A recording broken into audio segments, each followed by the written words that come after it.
Hello, I am back. I have not read in a very long time. I did do a little TikTok reading that I uploaded a couple months ago, like sometime over the summer, I think. But I know it's been a very, very long time. I don't read that often on here anymore, but you can always reach out for a reading if you fancy one, you know. I just get really busy. But I'm so freaking caffeinated right now. So I don't know. I just felt like I want to deliver a message. I even brought these cards to work this week and I gave my coworkers like quick little 4-card readings. So yeah. Also, I have a screen protector that like, it's like a privacy one. So I can't even see my phone right now. I'm gonna have to keep like looking up just to see what it says. But okay. Welcome to my channel. If you're new here, welcome back. If you're following me and you're thinking like, is she still alive? I am Brielle, Breeze Tarot. This is actually my business card. And you can go on my website, briellecarrollfilms.com, to book a reading with me if you want. Phew. Okay. You can also follow my Instagram. It's Brielle98. It's private. But yeah, you could like follow me, you can follow me and send a DM and just be like, hey, I found you on YouTube. I just want to follow you. I don't know. Anyway, we can like chat and stuff. Anyway, do a quick little freshen up the cards. Okay, so this is gonna be a surprise reading in the fashion of surprise, haven't seen y'all in a minute, you know? So I guess you'll pick a spear. I'm trying to remember the name of this spear. I bought it from someone on Twitter. I think like Sunflower Dog, and that's like their Instagram handle. Yeah, I love this sphere though. I forget the name of it though, but it's also paired with this like skull Super 7, which apparently is like a really powerful, potent type of crystal. This is a rubellite spear, and this is Kumbabu Jasper, and it's a little dragon head. I think I got both of these from the same person at like a holistic healing event. And this is Carnelian sphere, and I believe this is like an orange calcite dagger, and I got that from like the Lunar Fair. If you are in the New Jersey area or like New York area, Pennsylvania area, check out the Lunar Fair. It's mostly in New Jersey. Check that out. My friend is a vendor there, Lavender in Love. Shout out to Ella. Let's start with pile 1. And yeah, I'll let you know what that is when I find out. Okay, I need to calm down. Okay, so thank you, Spirit. One more time. Okay, thank you, Spirit. This is a surprise message, surprise reading for pile number 1. The mystery sphere.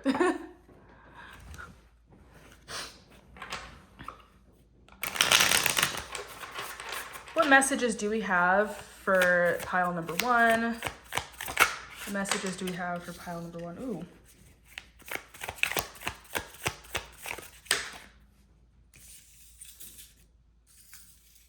Let's read it how it comes up.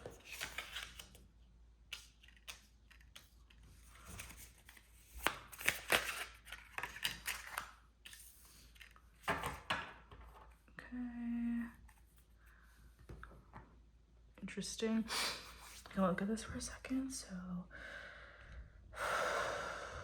love 2 of chalices, adjustment, which is the Justice card, Libra energy, abundance in the reverse, 3 of chalices, truce. The 4 of swords in the reverse. In the bottom of the deck is 7 of swords, futility. Let me like write these down really quickly.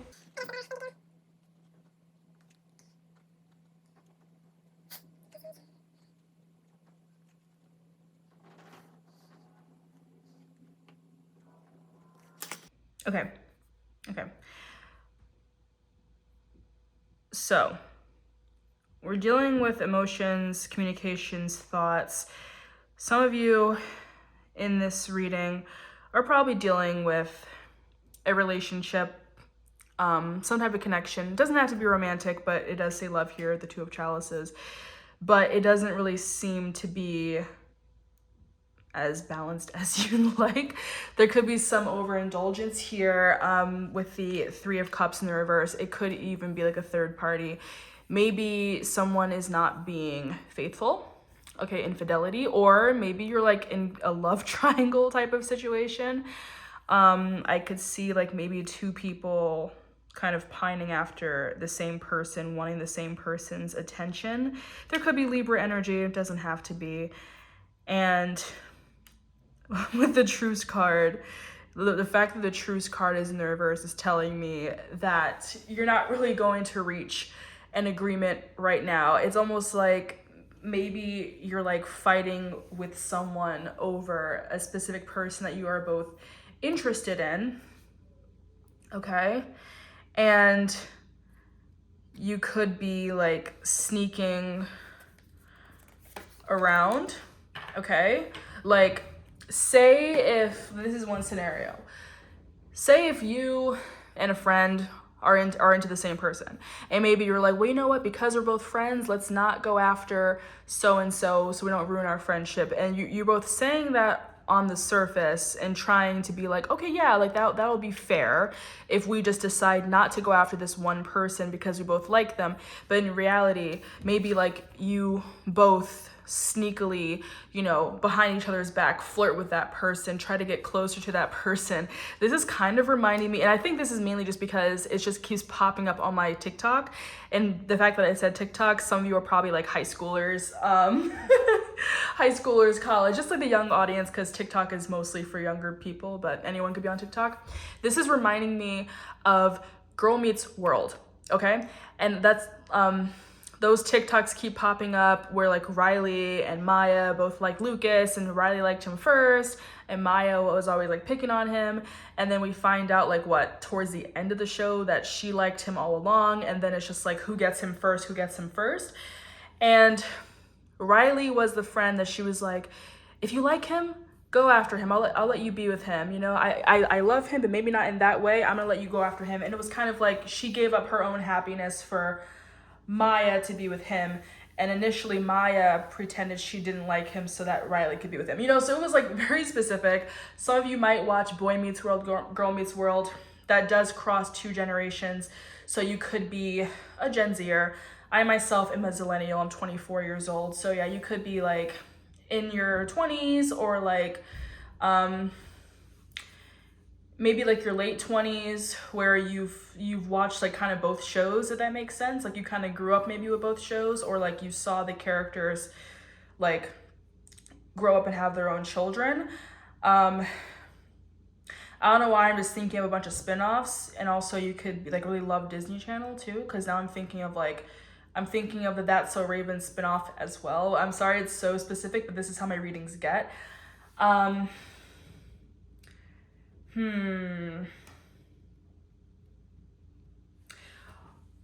gonna say, you know, I'll just say whatever comes up because that's what intuition is telling me. So speaking of spin-off, I'm kind of feeling like a spin-off of like your friend group maybe. Maybe for some of you, you had like a different set of friends, like say when you were in high school or something, and then you leave high school, you go off to college or you go to work and you have a whole new set of friends. So it's almost like you are a character that has a spin-off. Maybe you view yourself as like the side character, if that makes sense. Like you don't really see yourself as the main character friend. So, and you know, like, yeah, usually the side characters will sometimes have like a little spin-off of a TV show. This could be something that is like reemerging from your childhood. So maybe it was a crush you've had like a long time ago. Like it goes way back.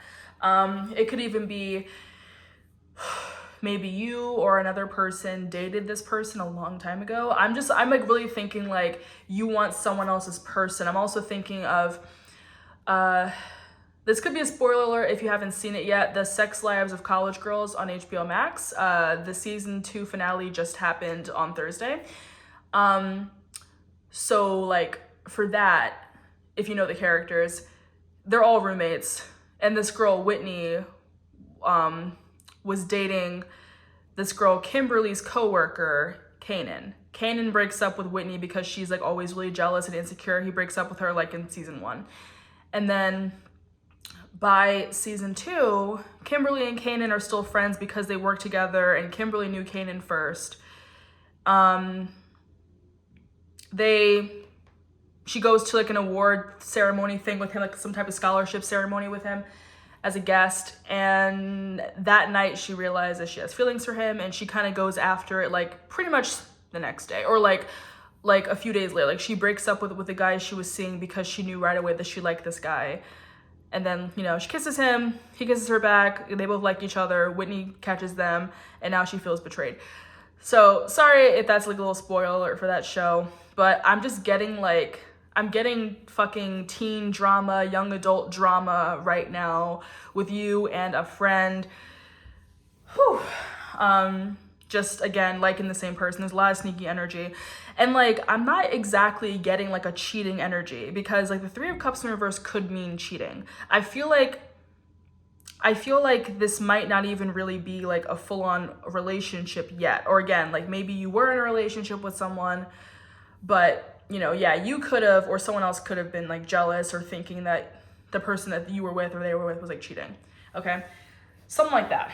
But regardless, I just feel a sense of sacrificing your own feelings for a friend when you're not really over that person, okay? That's all I'm seeing. And the other friend is just like being really sneaky about it, okay? That's really interesting. So like that's the main theme of that. Now let's just go in. So tell me more about this, Spirit. Let's get more specific, because I don't want to give myself a headache saying you or this person. I think I might just say you, just for the sake of the reading not being confusing, but obviously person A, whatever, could be you or this other person, okay? So what else do we need to know about this energy? Okay, Queen of Chalices in the reverse.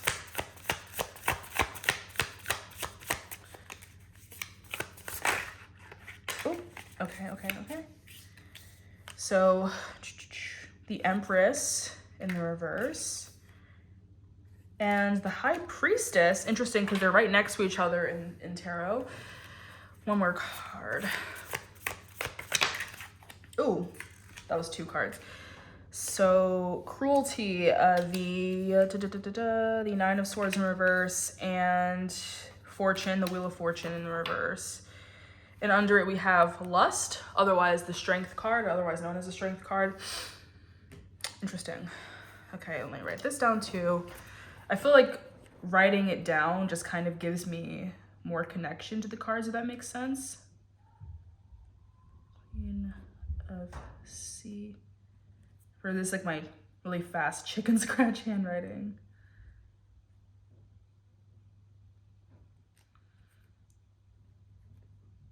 Empress in the reverse, and the Crane. First of all, same, but some of you need to be better about taking your birth control. I am kind of celibate, so I don't have to worry about it, honestly, but some of you need to be more on top of taking your birth control. If you're on the pill, you probably skip a lot of days, and if you're sexually active, you might risk getting pregnant, okay? Especially if you are sneaking around with this very specific person, just be careful about an unwanted pregnancy. Okay. Priestess. I get a sense of someone like pretending not to know something because they don't want to hurt their own feelings, but they know the truth. Okay. It's like they don't want to know that they're being betrayed, but they're aware of it, you know, like they are pretending that they don't want to know. What? They're pretending they don't know, but in reality, they do, if that makes sense. But I'll actually go more into it once I finish writing it down. I feel like I can't really concentrate doing both. I don't know why I felt like drawing the X instead of the fortune card, but take that as a sign as well. Again, it could be like someone's ex. Okay, okay, okay.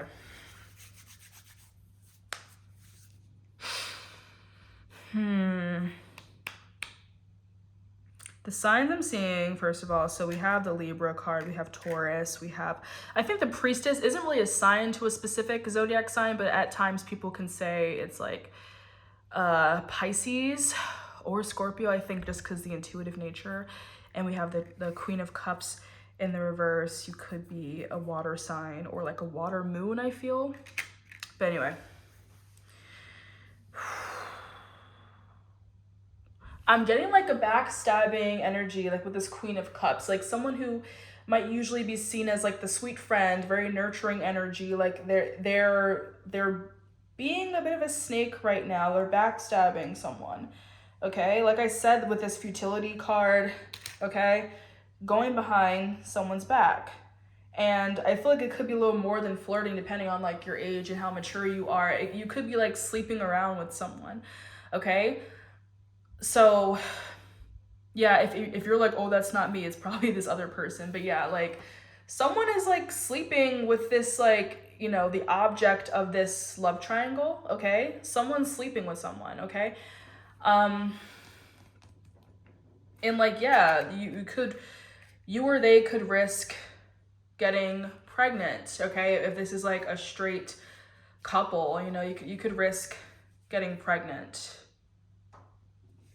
Someone might feel that they are infertile, like maybe you have PCOS, but it could come as a surprise, okay?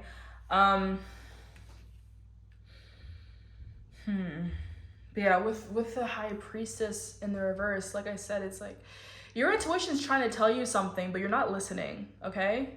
And I feel like this is applying to you watching this. Okay, like you know something's up, but you're refusing to acknowledge it. You could be getting like little association signs, okay? Like a little tingle on your spine, or like, you know, you'll see something on like TV or like in a book, or some random thing pop up like on your For You page or your news feed of some sort. And you feel like it does apply to your message and your situation, but then you're just like, nah, that's not true. That's not what's really happening. But like, I feel like it is. Okay. You might think that you're just being paranoid. Okay, because the Nine of Swords can speak of about paranoia, like overthinking, staying up all night out of like some type of fear of what's happening. So you could be confusing your intuition with anxiety, okay? And there could be times where you're just like, no, I'm just overthinking this. That's not really true. That's not what's really happening, but like it is. And yeah, you're kind of getting in your own way with what your intuition is really telling you, which could be preventing you from like moving forward or having the happier outcome, if that makes sense, with the Wheel of Fortune in reverse. The Wheel of Fortune is like, you know, what goes around comes around, okay? It's like kind of bad karma when it's in the reverse, okay?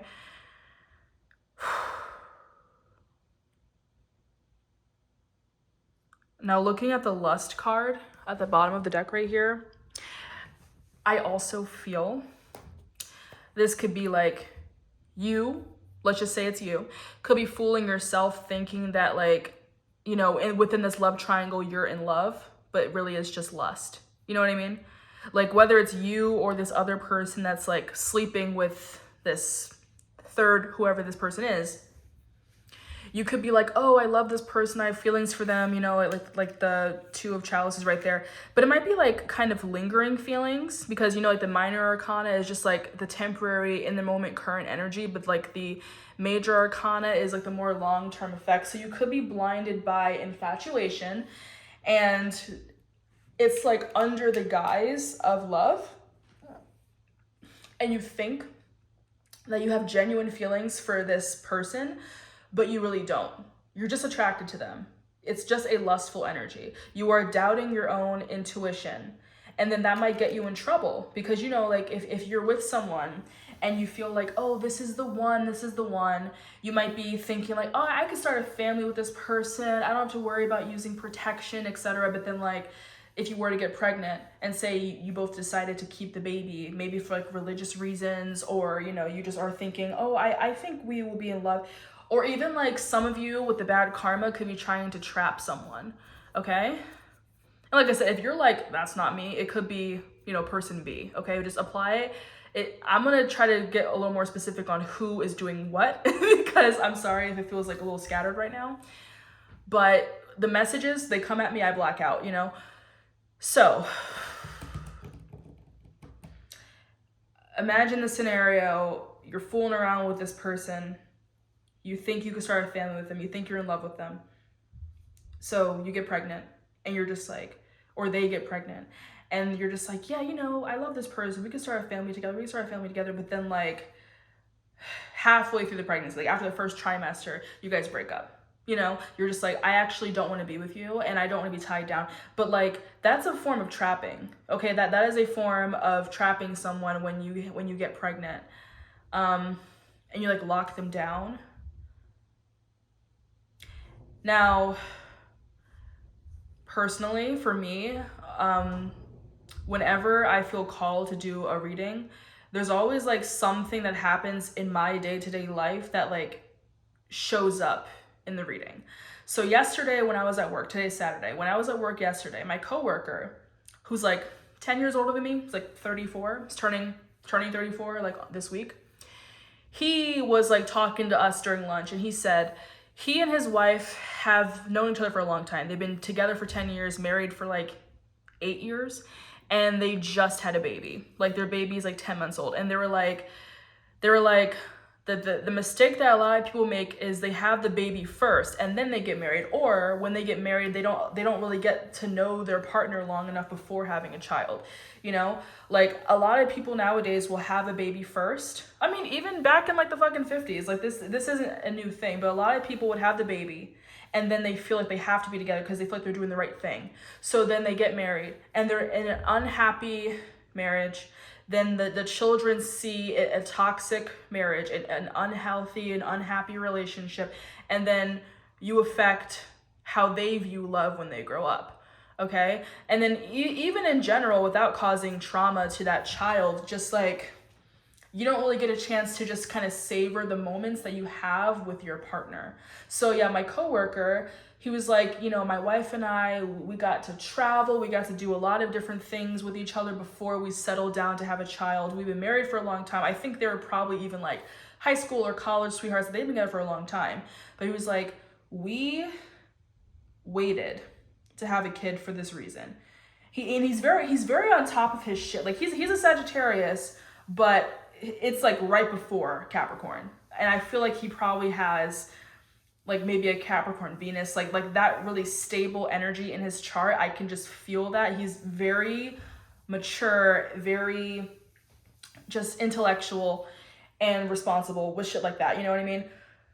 So I feel like keep that in mind, because if you are sneaking around with someone and you or this person you're with gets pregnant, think of your options, okay? Think of your options. I mean, you know, with Roe v. Wade being overturned, I mean, it has now recently, abortion has been protected by law, but like after the most recent like midterms, but depending on where you are, you could still have that like as an iffy thing for you, like as an option. But that's why you should be a lot more cautious than you are. Like make sure you have protection, make sure you're taking your birth control on time, get the depot shot, have plan B. Also, I feel the need to tell someone, I think if you weigh more than 170 pounds, plan B does not work. So don't make plan B your primary form or your primary method of birth control. You need to take the real birth control. Go to a gynecologist. Some of you probably haven't seen an OBGYN in a long time, or maybe if you're younger, you've just never gone. Like say if you're like under 18 years old, maybe you're embarrassed to go see an OBGYN. Talk to your parent, your caregiver, whoever, and say, listen, I need to see the gynecologist. You know, they don't need to know. Just be like, listen, I'm menstruating. I need to see a gynecologist, make sure everything's good in there. It doesn't mean I'm sexually active, but I need to go. And then speak to the gynecologist in private and just say that you want to be put on birth control, okay? And it can also regulate your period. It's not just for sex. I'm celibate. I use it for my period because I have just enough PCOS that it made my period very irregular last year. Anyway, we talk about anything. I'm your mama's right now. Anyway, so yeah, be careful with your body. Okay, your body is a temple, and I'm talking specifically with sexual activity, okay? You could be at risk of receiving like an STD, STI. It could be even like mouth herpes or like syphilis, gonorrhea, chlamydia, just be careful. Be careful. Because maybe this person you're sneaking around with, maybe if you're not official, they could be hooking up with someone else too. And like I said, this isn't really coming up as much as this overall reading, but some of you could be in a relationship and your partner could be cheating on you. They could be sleeping with someone else. So be careful and get tested and make sure your partner gets tested, because if they're sleeping with someone else, they could be giving you an STD. I'm not saying that to scare you, that's literally just for a small portion of you that could be in a relationship. And then like the same message kind of applies just a little differently. Like, you could be like, I know this person is seeing someone else, I know they're cheating on me, but I refuse to acknowledge it because I feel like I'm just getting paranoid. But if it keeps inching at you, there is probably some truth to it. So you need to like trust your intuition and this message, and don't feel like, oh, that's not true, that's not happening to me, okay? Okay, because someone is very lustful and they can't control their sexual urges, okay? They can't control their sexual urges. The Ace of Discs, Ace of Pentacles is right under here. Maybe someone has a new job or is getting a new job. Maybe a partner or this, another person you're dealing with has a job where they travel a lot, or they're always meeting a new coworker, and they could even be like kind of interested in someone at work, etc., etc. Like when people say like, oh, your work wife, your work husband, which is so weird. They could have a work wife, work husband. And maybe that person, that work husband, work wife, is getting the wrong idea. Maybe they don't know that your person is like in a relationship. For some of you that are,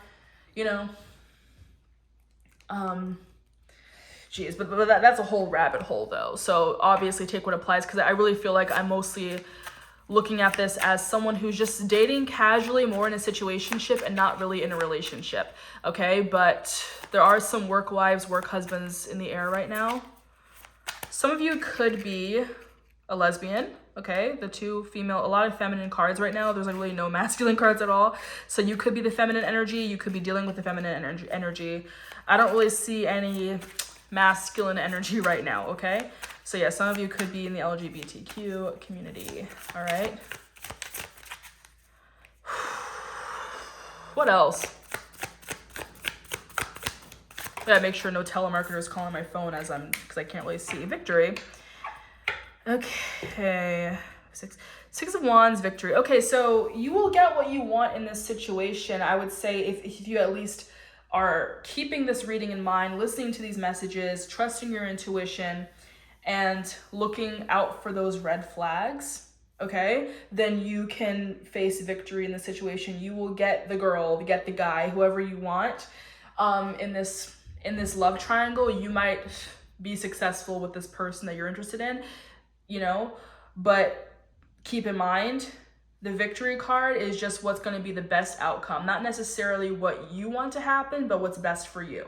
So the opposite of that could be that, this person gets lost, and that's better for you. Like maybe the other person gets this third party, and you're like, you know what? I definitely am better off without that person. I could do better without that love interest, because it was a situationship, or they only looked at me in a sexual way and I could do way better. So that could be kind of like a blessing in disguise, if you know what I mean. Okay, we have Jupiter, Leo. Jupiter, like in astrology, you can look in your chart. The Jupiter sign is like the husband sign, okay? The future spouse. It's like the Jupiter sign is husband, Venus sign is wife, okay? So,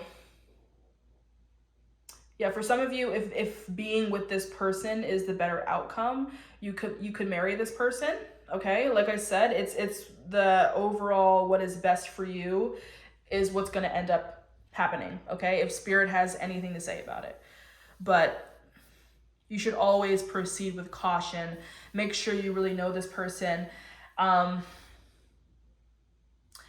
Yeah, I just feel like for some of you, you might have some type of attachment issue where you think that you love someone when you just like them. You know, like someone could just be a little nice to you and you might take it as flirting. You might be like, oh, this person likes me. And then, you know, you realize that person is in a relationship, you know? Like think of like a work crush. You could have a work crush and then you're thinking that they like you, you're thinking they're into you because they did this, they did that. And then you just find out, oh, they have a girlfriend, they have a boyfriend. Oh shit, and they just never mentioned it, but they have one, okay? For some of you, I would highly recommend, if you're ever in that situation where you like someone at work or whatever and you don't really know their status, just quickly search them up on social media, okay? Find them on Facebook, find them on Instagram. You will find out if someone is in a relationship. You will find out if that guy has a girlfriend. Look in their tagged photos, whatever, you will find out. And if you're not nervous to ask, talk to another coworker that knows them well enough and be like, is that person taken? Before you even proceed.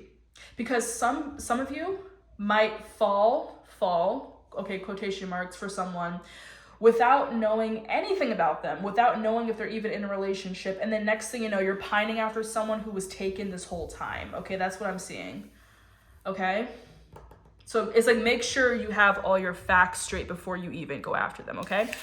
Let's do a couple more cards, I guess, to close out this message, okay? Because you know I love doing these long-ass messages.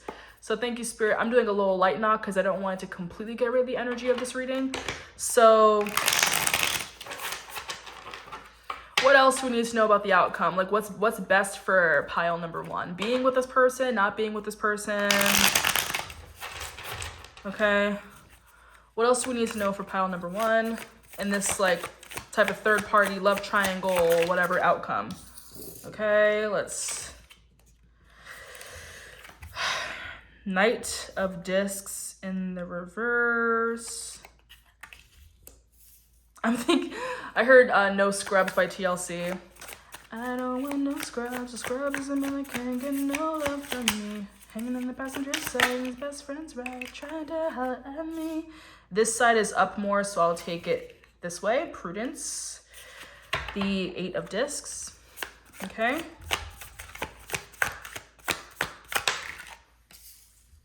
The Devil. Look how snatched the Devil card is. Oh, she snatched. One more card. Or I guess 2. Ooh, let's see when this one stops spinning. Of course, it's on its side. This side's up more, so we'll take it this way. Wow.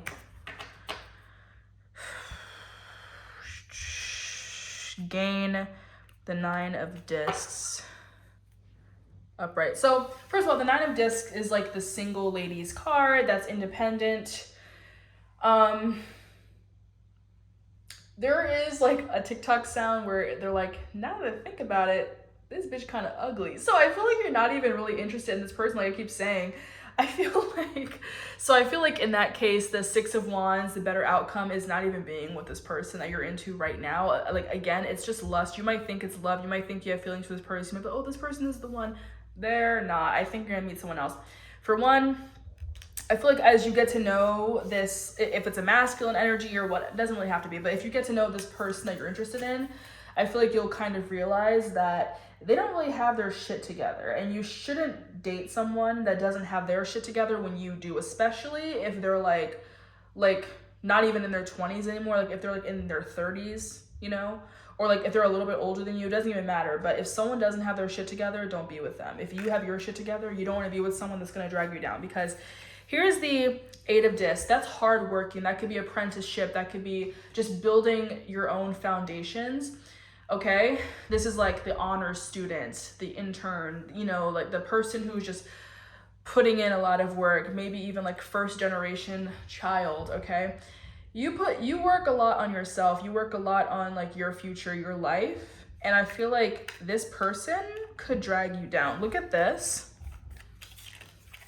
See how this is like the little deer right here, and this is the devil. Like, obviously a deer versus like a ram, not exactly the same, but I'm just seeing the horns, okay?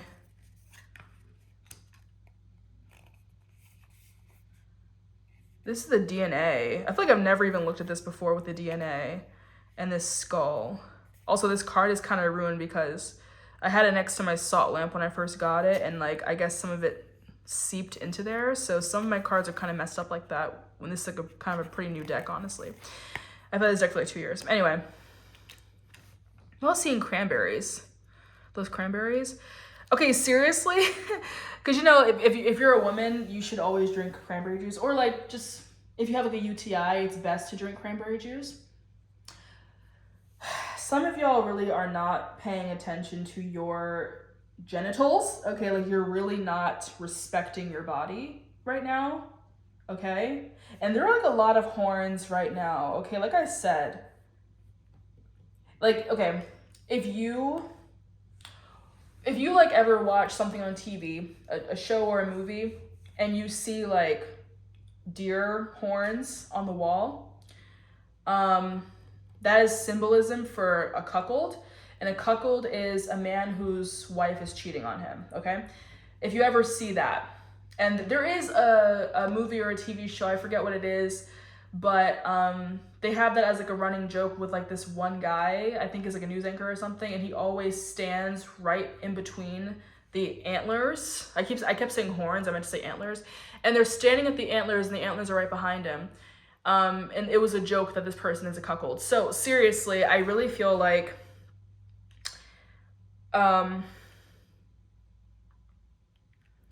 I said, be careful, because this person could put their DNA in you. Bad DNA, harmful bacteria, okay? This person that you're fucking with could have an STD, an STI, and you don't want to get that, okay? It could be syphilis, it could be, I wouldn't say anything as serious as like HIV. I feel like it could be treatable, but it could just be in your bloodstream forever. You need to really be careful.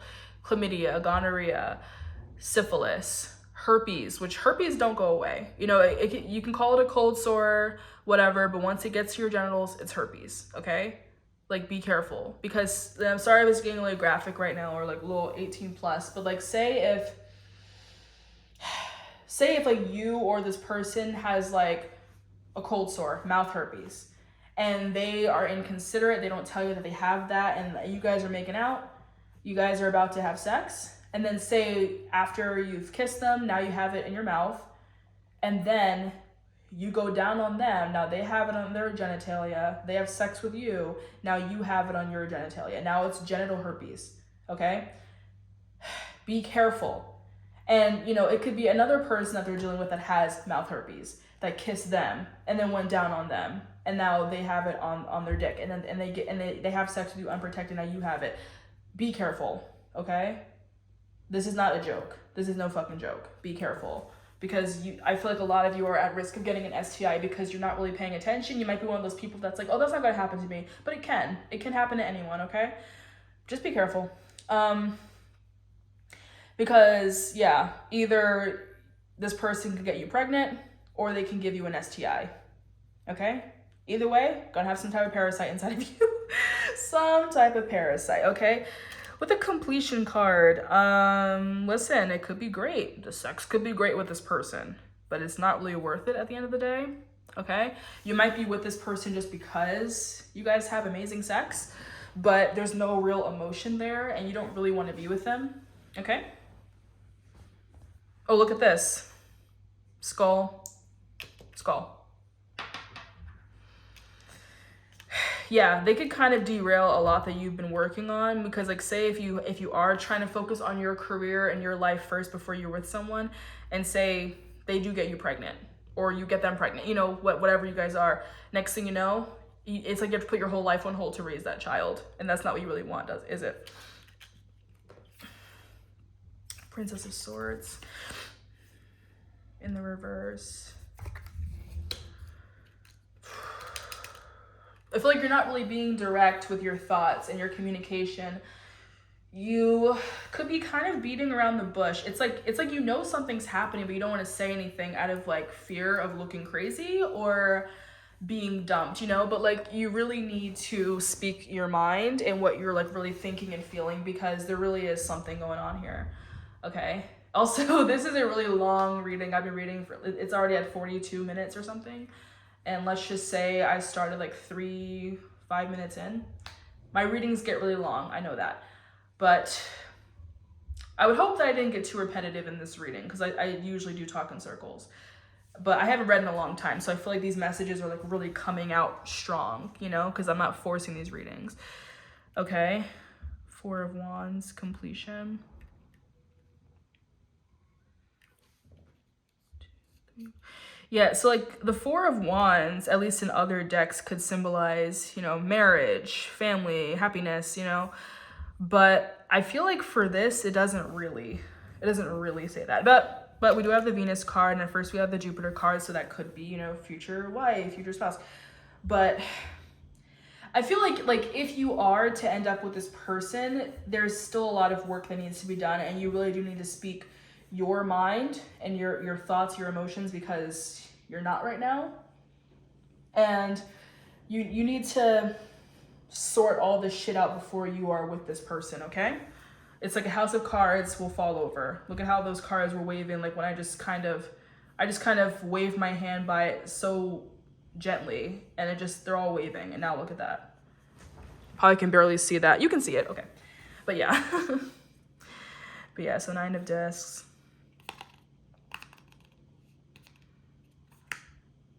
I feel like you do have more to gain that could be outside of the situation.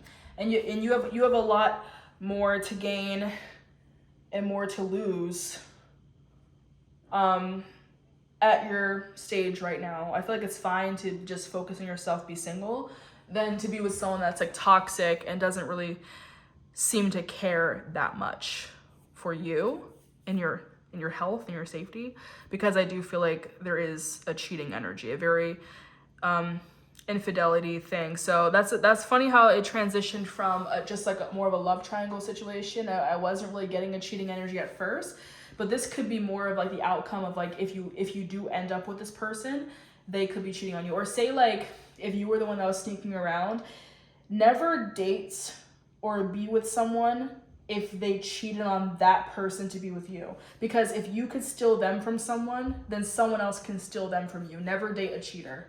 Once a cheater, always a cheater. So I feel like if you think that you're like this bad bitch or whatever by stealing this guy, this girl from someone else, they're gonna eventually do the same thing to you. That's what I'm kind of getting. So I feel like this is the potential outcome if you do end up with this person that you are desiring so much, because the whole relationship is just based on lust, okay? Okay, there's the Super 7 crystal. Look into it. It's a really powerful, and also like the way that crystals are carved out, it's even more potent apparently. Like I don't really work with this crystal that much, but I do have it. I guess consider a Super 7 crystal. And like I said, once I figure out what this crystal is, I'll put that in the description so you can look for that too. You might need those crystals. But that completes pile number 1's reading. Thank you so much. Like, comment, share. You can get a personal reading with me if you'd like. I'll have some availability over winter break. But yes, thank you. Whew, okay. Pile number 2. Pile number 2, if you pick the Rubellite sphere is so beautiful. And the Kumbabu Jasper in the dragon head shape. This is your message. Whew, thank you, Spirit. Knock all the energy of pile 1 out, because that was a really long reading. Okay, thank you, Spirit. This is a message for pile number 2, a surprise message, whatever it's gonna be.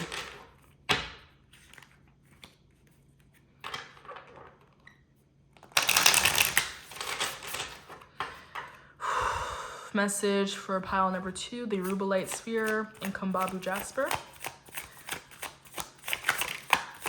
Ooh, okay. So that's up. That's up. Ooh, it's up more on this side, so go this way.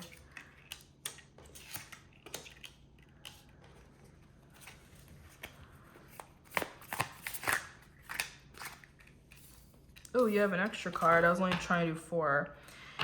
So that could act kind of as the bottom of the deck card, I guess, because I'm only trying to do 4 cards for the first part of the reading. Okay. So I'd like to write it down.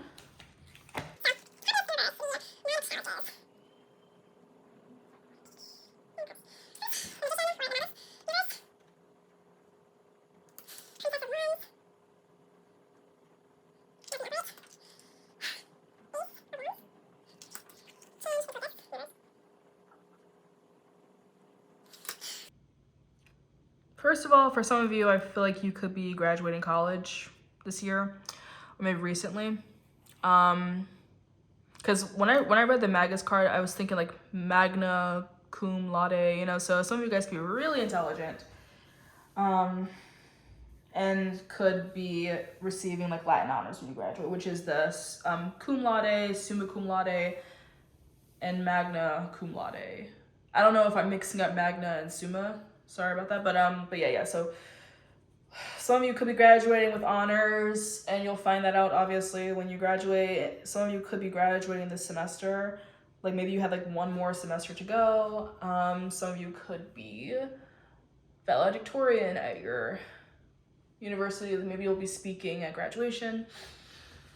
Anyway, because like I was writing on this notebook, but I didn't really pay any attention to this being a class 2021 booklet until just now looking at this reading. So that could be it. Some of you could be like graduating college, getting your doctorate, your master's, bachelor's, whatever. Okay, but yeah, so Jupiter, Pisces.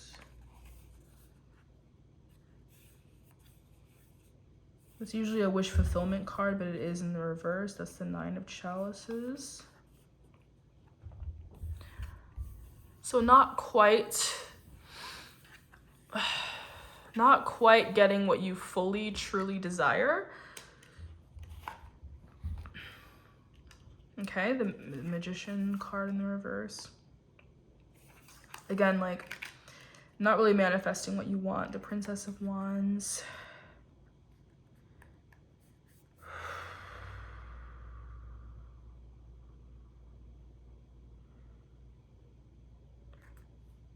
Trying to move fast to an end goal without putting any like real thought into it. Like there are no swords. Well, I mean, the Magician has like every element in it, but it is in the reverse. So I feel like it's out of balance because it's lacking something. You have wands, you have cups, you have pentacles, but you don't have swords. You're not really putting thought into like a goal, I feel, and what you truly want.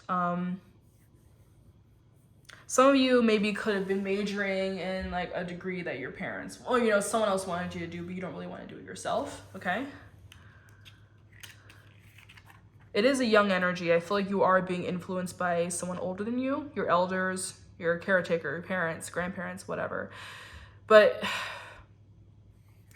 I do feel like a lot of you are kind of going through life doing what you're being told to do and doing what you're expected to do. I feel like you are a person of color. This Princess of Wands looks like Black or Latino or Latina, Afro-Latina, okay?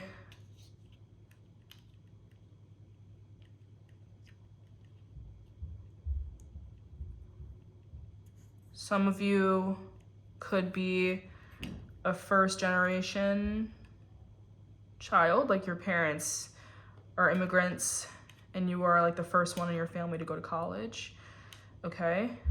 So maybe you were like majoring in something that was like not really what you want to do, but just what you're expected to do because your parents want you to make more money, you know what I mean?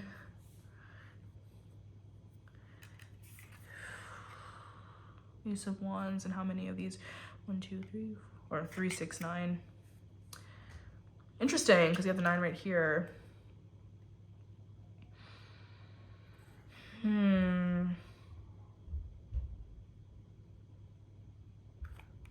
Because like I see you are about to embark on a new like chapter, a new chapter of your life, but it's not exactly what you want. I feel like you're gonna find out it's really not what you wanted. It's what someone else wants for you, okay? Like you're not really able to make your own decisions right now. You're doing what someone else wants you to do, okay? That's the 9, that's the 9. And then the chains, 2 of discs, with the snake biting its own tail. Some of you, I mean, you are watching a tarot reading. Some of you could be like maybe spiritual healers, very spiritual people. But I feel like you're not really going towards something that you're truly passionate about. I feel like it's just like, you know, to make money, but it's not even really gonna make you any money, you know? Like, you know, the funny thing of how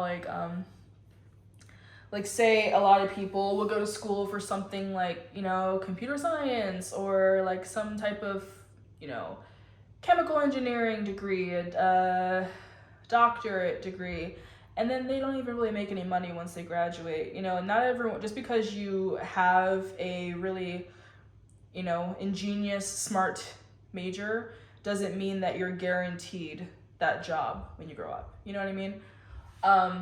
So that could be what's happening here. Like, it could be like the very cliche of like, my parents want me to be a doctor or major in like some science or something, and like, oh, I'm going to be really successful, but it's not really what you're passionate about. So I feel like, yeah, I feel like this is just relying on passion and emotions right now, okay?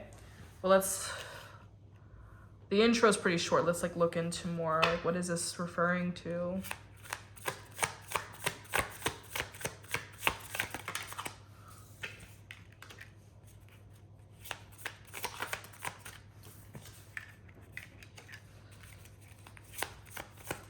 What is this referring to, Spirit? Prince of Wands.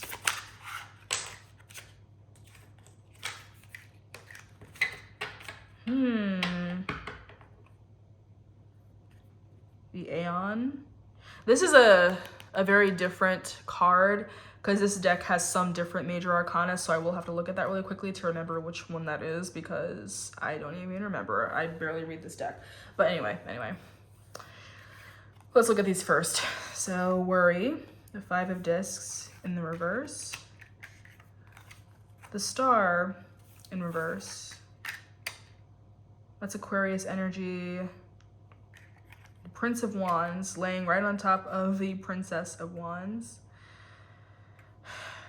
Some of you could be a twin, like a fraternal twin. Like, you could be a girl with a twin brother, a boy with a twin sister, you know, whatever. Some of you could be transgender, like maybe you present female but you want to be a man, vice versa. You present male, want to be a female, you feel like you're female on the inside, all that. You could be kind of comparing yourself to someone else. So you could be comparing yourself to a sibling as well, you know what I mean? And look at this too, because like these birds are like, they're kind of conjoined. So I do feel like some of you are a twin. Some of you have a twin sibling that maybe your parents compare you to a lot. Like maybe they're like the golden child and you're not, you know, or maybe you're the golden child and you know, your family expects so much from you and it's like a lot of pressure, okay? I'm like thinking of my mom and my uncle who are twins. And like my mom was more of like, you know, she took care of my grandma. She was like more business oriented and she was closer to my grandma. And my uncle was like almost known as like the screw up. Love my uncle, but yeah, he like had drug problems, and you know, he can always keep a job. He's not a bum, but he just definitely has problems with drugs his whole life, you know. So that can be very specific for some of you, but yeah, I feel like a twin energy, and now I'm seeing like just kind of doubles, you know.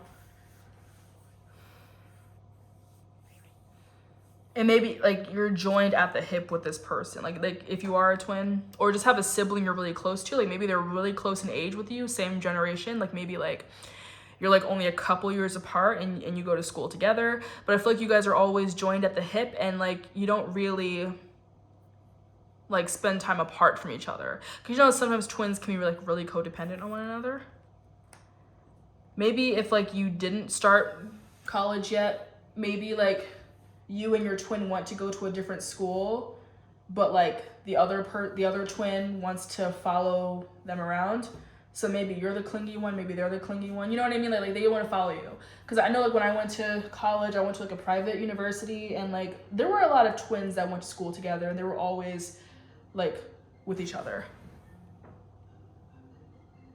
Wait, I got a phone call. Okay. Telemarketers. Oh my God. I hate that. That's funny too.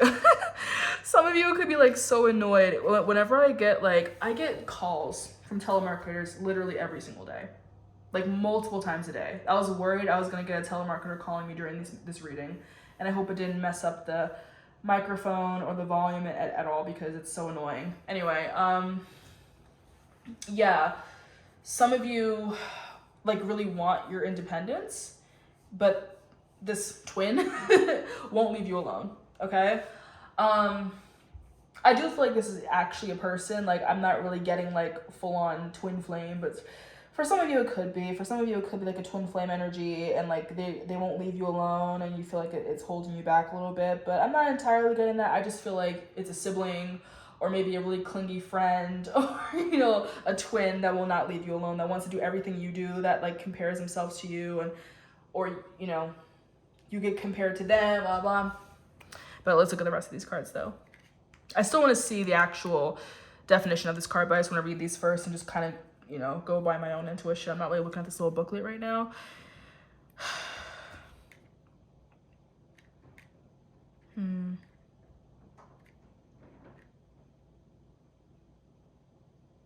Almost like a sense of worry that you won't do well if you're not around each other. Like you're really codependent on this person.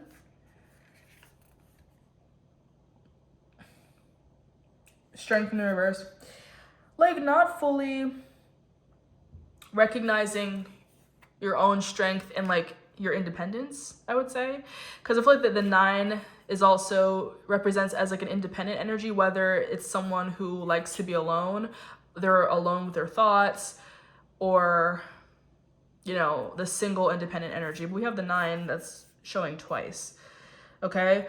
Some of you could have like a birthday on the 9th, or 9 is like a significant number. Maybe you're a life path number 9. Maybe you're a September birthday. Maybe you're just born on the 9th of a month. Maybe your birthday is like, I'm trying to say the Aquarius card. Maybe your birthday is what, February 9th? Because that's still Aquarius energy. It's very specific. You don't have to be an Aquarius though. I'm just getting 999s. Okay.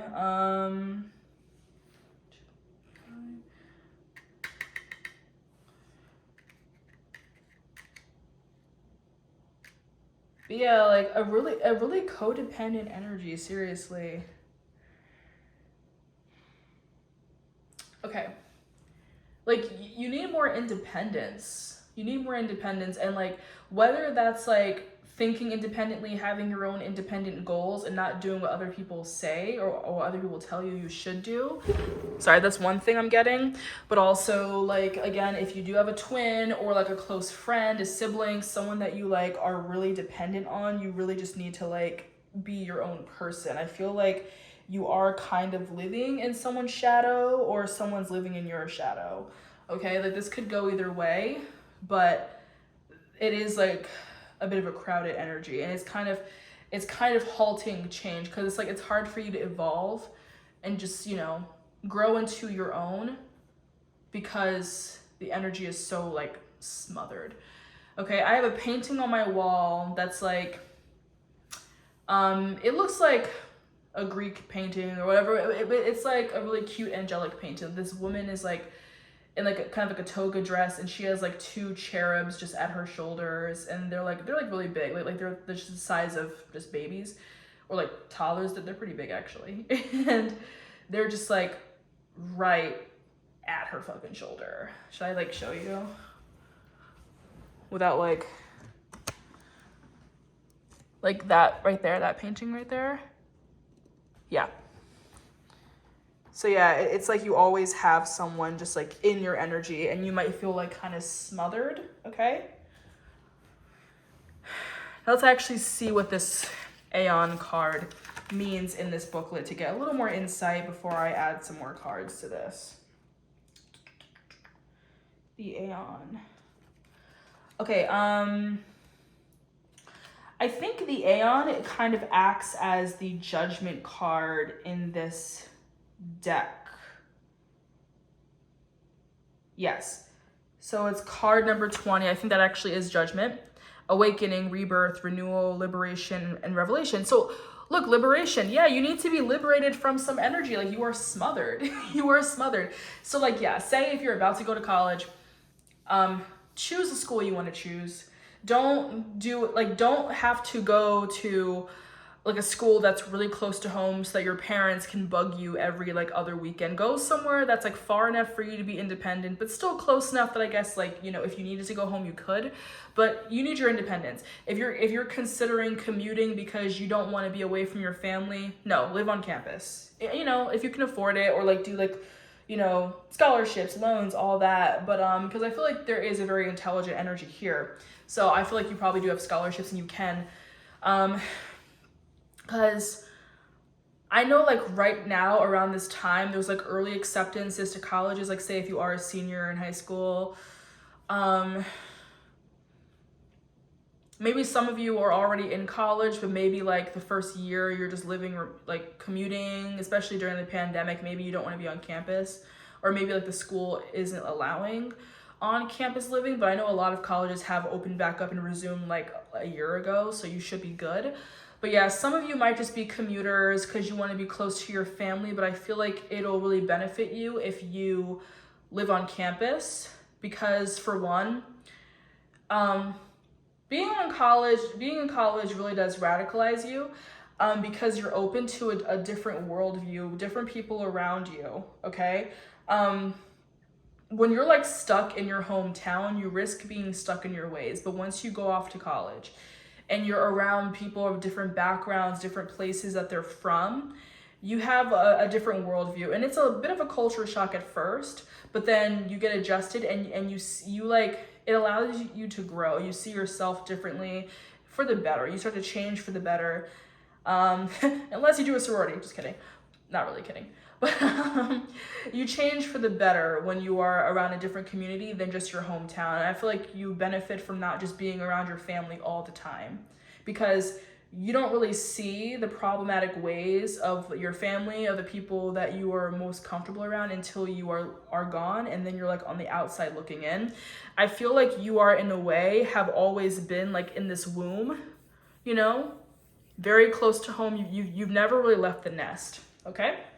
So maybe like you've never really traveled, you haven't really been away from your family for longer than like a week or a weekend. Like maybe you don't even really go like to camp, like sleepaway camp, summer camp. You don't really go outside the country. You don't really go on vacations. Like you could have like helicopter parents, a really strict family that prevents you from really getting out of your shell. So yes, if you are about to start college, or you're already in college but you don't live on campus, I would seriously recommend living on campus so that you have your own independence and liberation, and you're not just being like stuck with your family, okay? You need your independence. You need to like move on, because you're not really going to get that thick skin and the strength that you need for the real world if you're relying heavily on your family. Also, back to this card right here, like you could be a person of color. I'm getting like Black, Latino, Latina. Some of you could be like Greek, Turkish, like what, Western European, okay, like Mediterranean, okay. But I feel like you probably come from a culture where like you never really move out of your parents' house. And I know Hispanic cultures do that a lot. Like they'll live with their parents until they're just taking care of their parents until their parents die. You know what I mean? I feel like you might be expected to do that. You might be expected to continue living with your family, but you really do need to be on your own, okay? And it might be hard with your own culture, but for your own independence, you need to do that. And I feel like you might be the first one in your family to move away, to move out. And it does scare you, but I feel like it's necessary for your own growth, because I feel like there is a level of toxicity where your family they're really stuck in their own ways and they refuse to change because they don't acknowledge like their toxic traits. So I feel like once you get out of the house and you're living in a different environment around different people, you can kind of be the one, you know, to break a generational curse, okay? What else? I was thinking of My Big Fat Greek Wedding.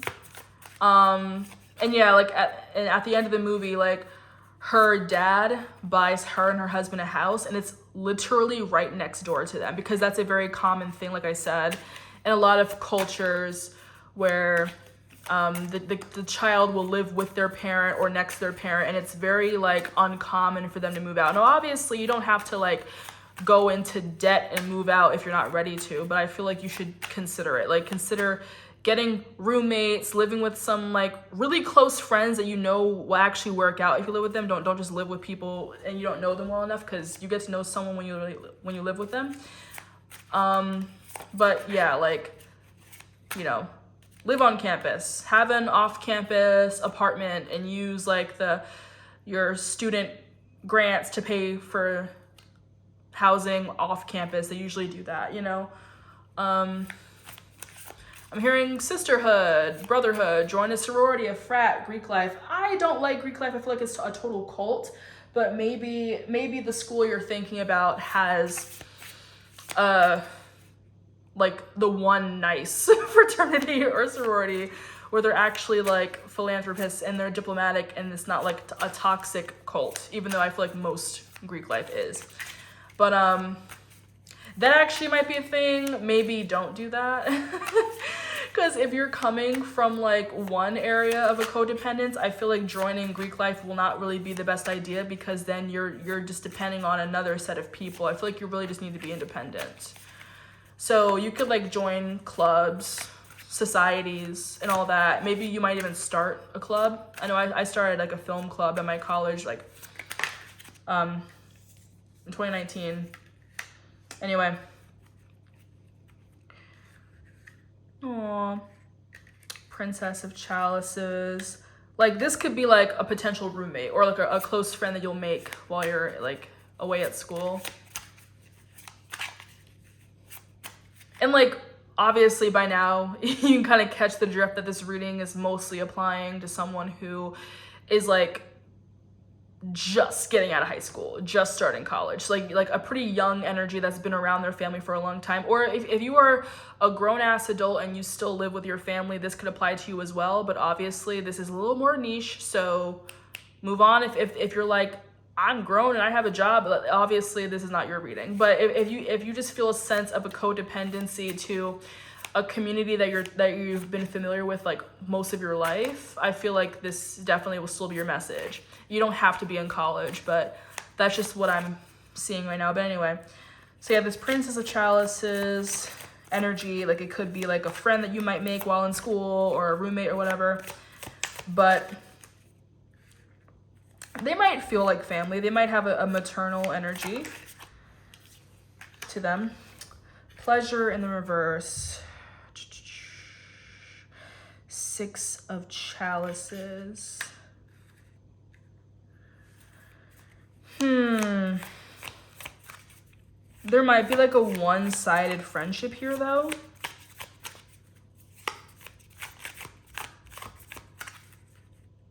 Be careful, like I said, be careful not to go from being codependent on one person to another. Like I see some of you might make friends with this Princess of Chalices energy. You might kind of vibe. They might have a bit of a sweet nurturing vibe and feel like a mother figure, even if like they're the same age. But you might put too much like expectations into this person. You might put way too much trust in this person that barely knows you, and they might feel kind of smothered. So be careful with that, because you don't want to be in like a one-sided connection. That's also a thing of like people rarely stay friends with the friends that they made in their freshman year of college. Okay, so like in your first year at that university, college, whatever, you're probably not gonna stay friends forever. But you know, like this is like your first time. Usually you're just kind of befriending the people that you think you should be friends with, people that you're used to, or maybe like it's completely different from what you're used to and you feel like that's what you need. But then, you know, it could be a personality clash and it might not be the same, because off the bat, if you're wands and they're chalices, you know, water puts out fire. Water puts out fire. So it might not really be the best personality exchange, okay? You know, you could be way too different from this person because you have a very fiery energy. Now, you could have like a water in your chart, like your big three, your moon, something like that. But yeah, you could just be just different enough from this person that it might be like a little too much to handle. Anyway, yeah, just be careful. And this person could also be very elusive. Like they could be a Scorpio. There's a Scorpio right here in the sun. They could be a Scorpio sun.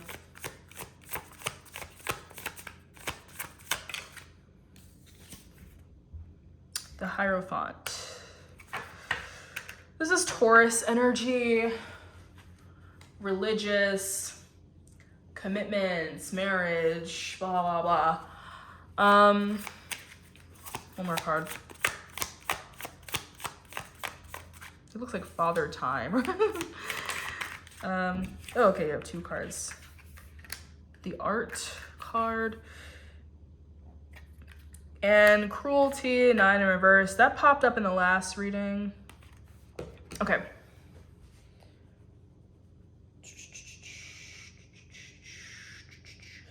The Art card is like a more intense version of the Lovers. The Lovers still exist in this deck. But yeah, so I just got this card yesterday when I read for a coworker. This is like fusion, like a camaraderie, community, okay? Creativity, just coming together, and obviously it does speak of art. I feel like this is also balancing like the masculine and feminine energy as well. Like I said, it's almost like the chemical version of the Lovers card. Also, shout out to My Chemical Romance. Anyway, for some of you, this Princess of Chalices might be exactly what you need. Like I said, it's like you could be just different enough that it works. But just be careful, like, because you could almost meet, like, you know, your other half. Like, it doesn't have to be a romantic way, but just, like, you know, a really great, like, friendship that will last forever. Or, you know, you could be gay, and this person could be the love of your life, you know, whatever. But I'm not quite getting that in particular, but I'm just getting, like, lifelong friendship. Like this could be, like, the godmother of your future child or whatever. Like they become a close family friend. But I would say, if anything, at first, you guys are just different enough that it feels like a little bit weird, a little bit of a one-sided energy, and just be careful not to come on too strong and not to smother that person, okay? Like again, don't put too much expectation into this one person, if you catch my drift. Yeah, the Cruelty card.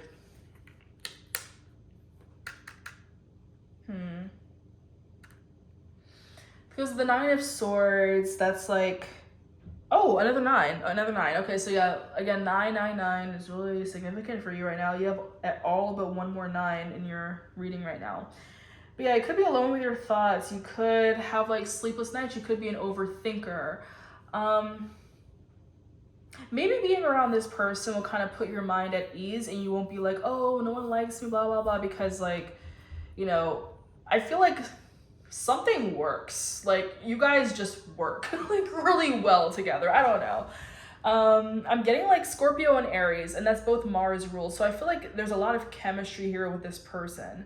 And, you know, and it doesn't have to be a love interest. It could just be like just really great friends. But I feel like you guys just have a very similar vibe, but like it's like this person is you in a different font, if that makes sense.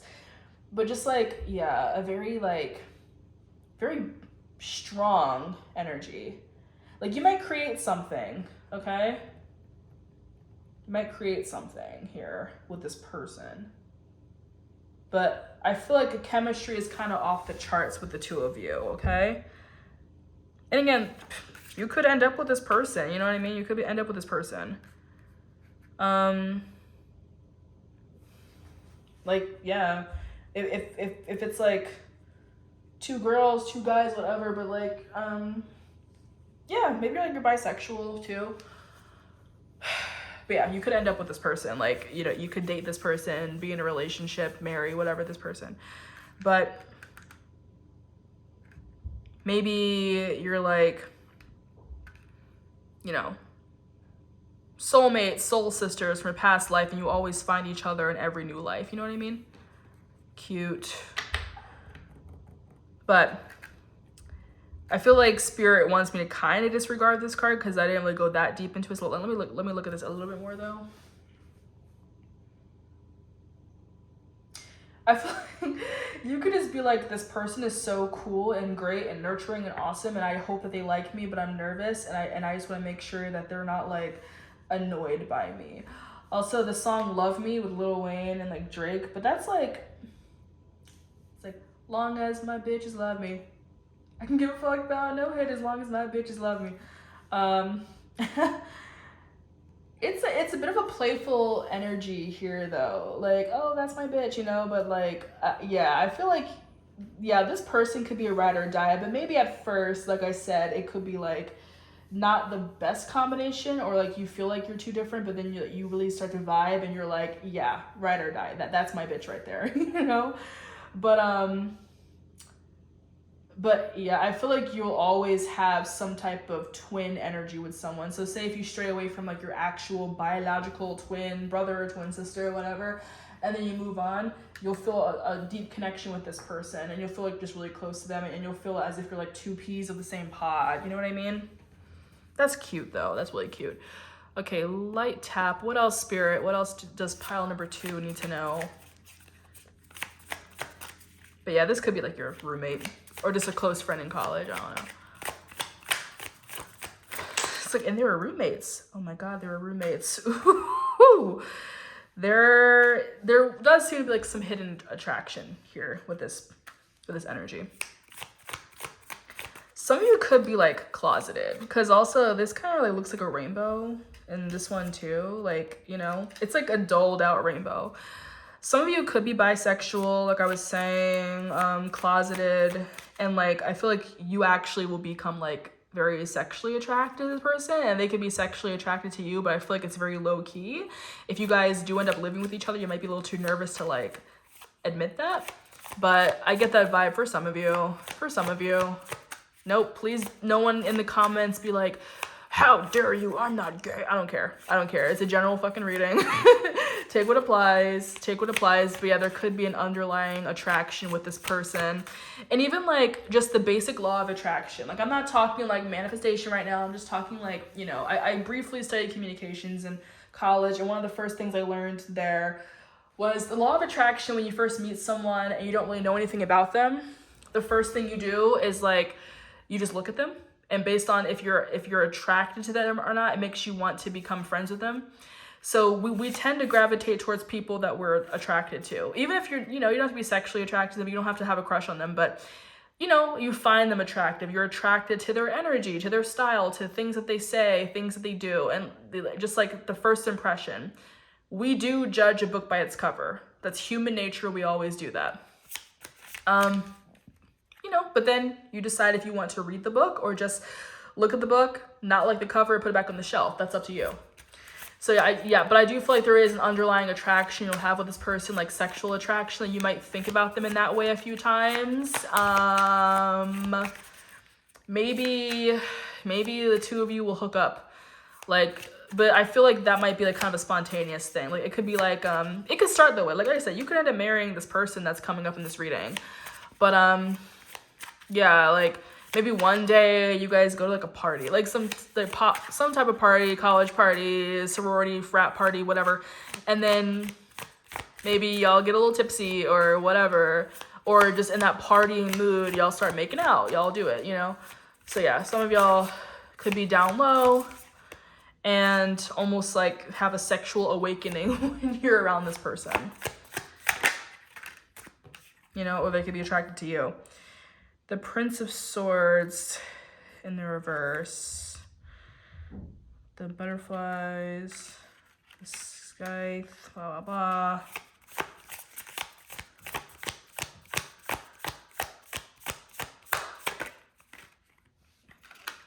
The Devil.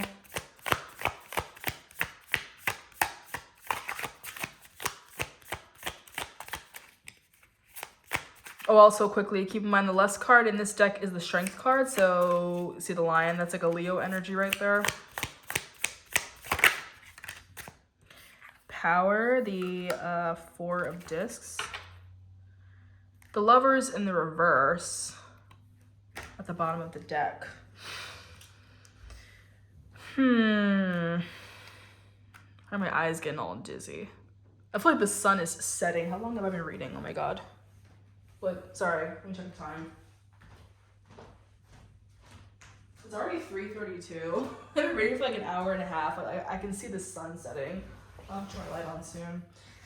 Anyway, okay. This popping up again. I don't like to change up my readings. Whatever pops in my head is what the message is like intuitively. If some of you are bisexual, you're leaning more towards girls, or maybe you think you're bisexual but you're just lesbian, you know, like. And yeah, sorry if I'm offending anyone if you're like, I'm not gay. Okay babies, okay mamas, it's okay. This part is not for you. It's a general reading. If you want a personal reading, hit me up. Nothing to be ashamed of. Sexuality is fluid. But and yeah, like, you know, you can be bisexual and have a preference for a specific gender sometimes. So yeah, like you could be more attracted to women than you are to men, blah blah. Maybe, you know, maybe if you dated men in the past, they're like a little bit of a toxic energy for you, and maybe you've never really been all that interested or had some type of commitment issues, and it turns out you just don't like men, you know, that could be what's it. Some of you could have had like a beard, a bush, which I know that's like sounds really weird. Like I know like if you're like a gay man and you date a girl to pretend you're straight, that's called a beard. And I think for a woman dating like a lesbian woman dating a guy just to look straight, that's called a bush, and it's hilarious, but I think that's what it's called. Yeah, so some of you guys could have had a bush like when you were in school, you know. And yeah, I just had a lot of commitment issues because of that. I'm looking at the Childish Gambino poster on my wall, Awaken My Love. I'm thinking of Redbone. If you want it, yeah, you can have it. If you need it, we can make it. Some of you guys could like Childish Gambino. That's a good fucking song. Anyway. Yeah, so you could have had like a really negative experience with the masculine side. Some of you could have been like, you know, sexually harassed, sexually assaulted by a man, and it's made you like not put your trust in men anymore, which is unfortunate.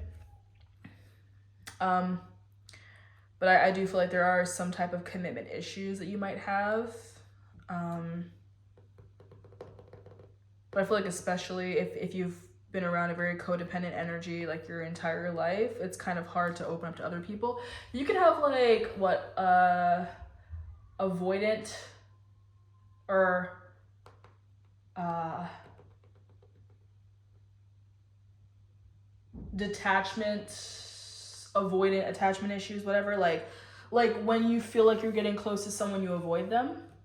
You know, there's like different levels of attachment issues, and that's one of them. I think it's called. Yeah, I think it's called attached avoidant, or avoidant attachment, or detachment, whatever. You can look that up. But just being like really reserved and kept to yourself, and like not really want to show your cards. You can be very like just very elusive. And not always showing like your full self, because like you're afraid of getting hurt. Okay, because yeah, you could have been with someone in the past that you thought was like love of your life, but they really weren't. Okay. Oop, I knocked that over. Okay, let's pull these cards together and do another little quick message. This is a really thick reading we got going on here. Thank you, Spirit. So what else, what like closing messages can we have for pile number 2? I feel like today's reading in general is very LGBT friendly as well. Not that my readings ever aren't, but you know, they are especially on theme right now. Okay, so what last messages can we do for pile number 2? The Chariot in the reverse. Which way is it? Okay, the Knight of Swords. It was more up on this side, so I'll just keep in the upright. Yeah, the Knight of Swords in the upright.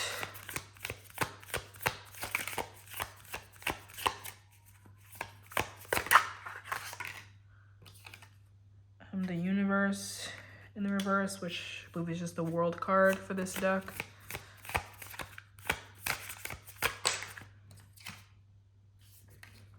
So there's also another snake right here. I'm thinking Quetzalcoatl. I think that's the biblical snake.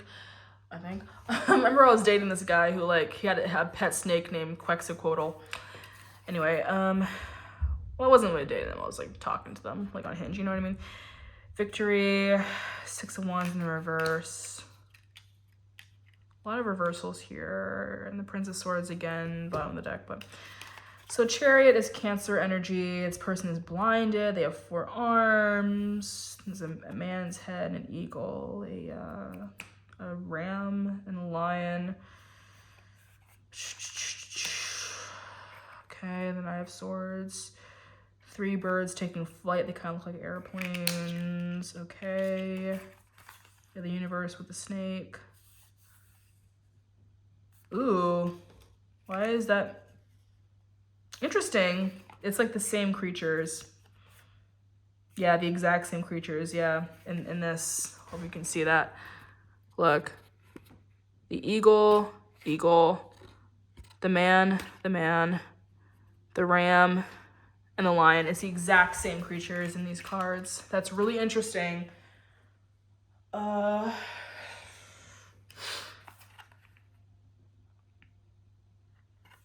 Yeah, Victory in reverse.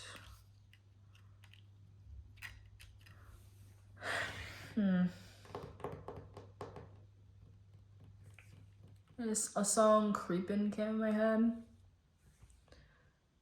Creepin' by Petros. That's not on Spotify. You can look it up on YouTube. Creepin' by Petros.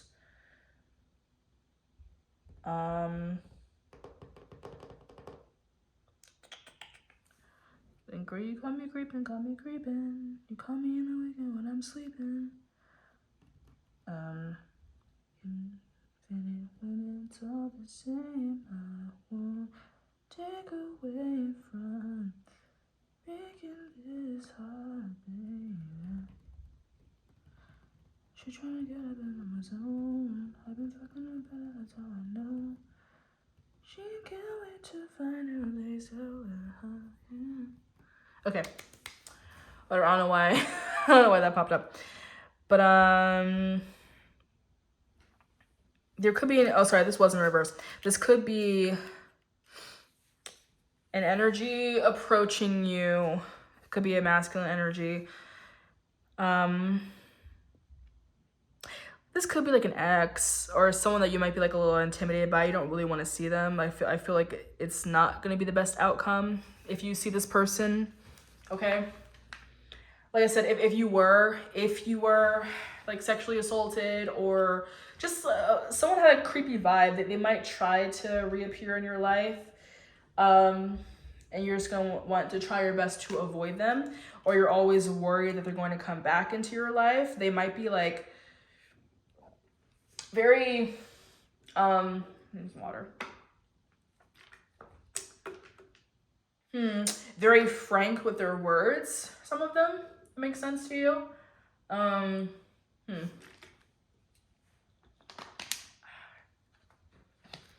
This person has like no emotion.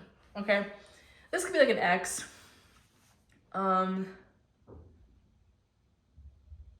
I feel like this person kind of triggers like your fight or flight response, okay? And like whoever this energy is bad news. Just a second, we got a napkin. I feel like whoever this like Knight of Swords energy is, whether you already know them or if they're just someone that shows up, they might remind you of someone that was toxic in the past that you don't really want to be reminded of again. But I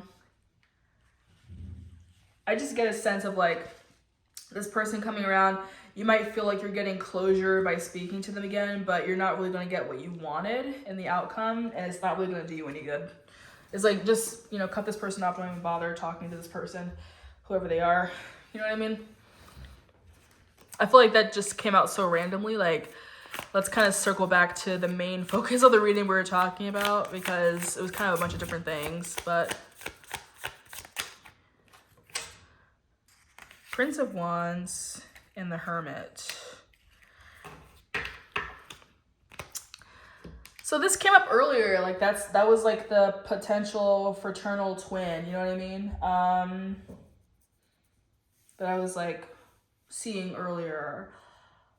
Or like it could just be like a masculine side to yourself, or, you know, the sibling, whatever. And the Hermit card.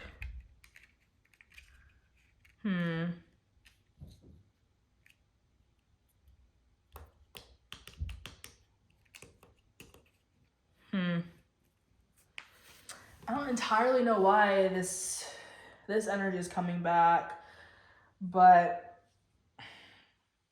whatever this codependent energy was, it doesn't even have to be like a twin, like a sibling. It could also just be like say like a high school sweetheart. Like say if you've been in a relationship with someone for like a long time, which does circle back to what I was just saying earlier, like maybe you had an ex and you thought they were the love of your life and they weren't. Yeah, I feel like for some of you, this isn't a twin sibling. I feel like for some of you, this is just straight up, you know, like you know, you were in a relationship with someone practically your whole life. Maybe you want to go to school together, like college together. You want to do everything together. But then, you know, you break up. You isolate from each other. You do some like introspection. Okay, this is the Hermit card. And I feel like maybe separating yourself from this person and not being so like codependent on them and thinking that they're like your end game, your end all be all, or just someone that you have to spend all your time with. You get to know yourself more, okay? But yeah, they might try to like resurface. They might try to come back up out of nowhere and like get back with you or be around you again. And you're just like, no, I want to explore other options. I want to get to know myself more, and I want to live like my true self, who I really feel like I am. And like I said, if you are gay and you were dating this person and you thought you were supposed to be with them, maybe your family approves of this person and you guys are always attached at the hip and you never separate from each other. Maybe like, you know, once you go off to college, you realize you can do way better than this person. And then, yeah, you realize what you really want now, okay? And like sometimes when another card pops up in the same reading, it's like spirit guides like, okay, try again, read that again. But that could just be a separate message for you. So like I said, if some of you aren't literally a twin, it could just be that this person and you are always connected at the hip and you're always around each other, and you just need to be independent and separate from them because it prevents you from exploring the world and like meeting your true authentic self because you're just so into this person, okay?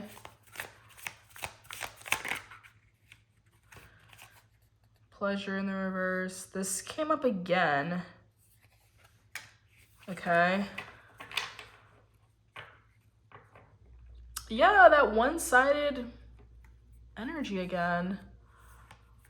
Yeah, like this person could like you more than you like them to begin with, and you don't really you don't feel like yourself around this person, and you don't really want to be with this person, but you feel like you had to. And you're not feeling it. And like I keep saying, for some of you, it's like you could be straight up gay dating the opposite sex, and you're like, I don't want to date you. Like, I don't actually like you like that, but they could think that you like them. Like, they could be a beard and they didn't even realize it, which is kind of sad. I don't know why this reading just wants to keep going on. I'm just trying to get closing messages, but it keeps happening. The Lovers in the reverse again. Yeah, like, if you think you love this person, you don't. You don't love this person. It's not really meant to last. You're not really meant to be with each other. They're not your soulmate. They're not your twin flame. They're just someone that's just like kind of occupying your time at the moment, but you are meant to separate from that person, okay? Because you're meant to like be with other people, better people, different people, and like start off on an independent venture that helps you find yourself, okay? All right, I'll end that there. Thank you for watching this. If you would like a personal reading, just reach out to me. You can you can go on my website, braillecarolfilms.com. In the contact form, just say you want a reading. I think in the contact form I have it hidden now, but the Breeze Tarot thing is like a secondary tab in that contact form, so you can message me on there, but either way I get the same message on the same site. But yeah, so thank you. If you are interested in this crystal, the Kumbabu Jasper, I keep having to look at the name. Maybe try to find this for yourself. This is like $25. You could find it. I forget exactly which shop I got this from. It was like a local holistic healing fair event, but yeah, if you resonate with that, it's a Kumbabu Jasper, and this was a Rubelite spear. Yeah, okay. All right. Thank you for joining. Peace out. All right, I'm gonna set up for the next one. Okay. Reading number 3. My fingers look so stubby right now. Hello.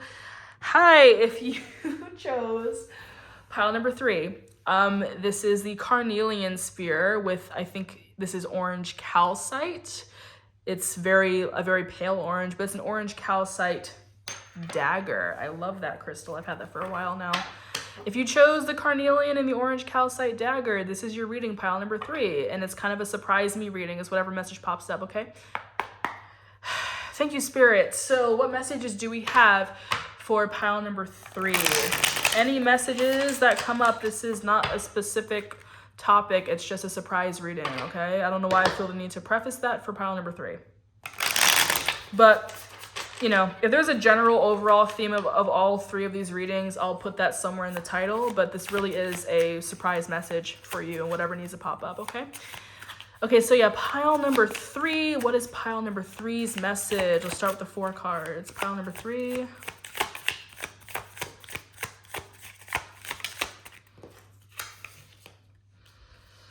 That card popped up like twice already. Okay. That one too. That's funny.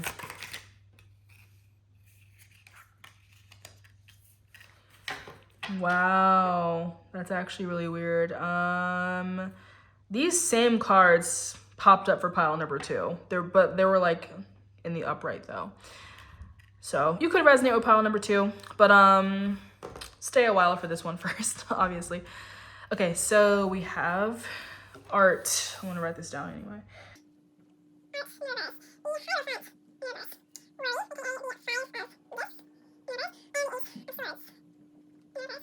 First of all, some of you like bowling.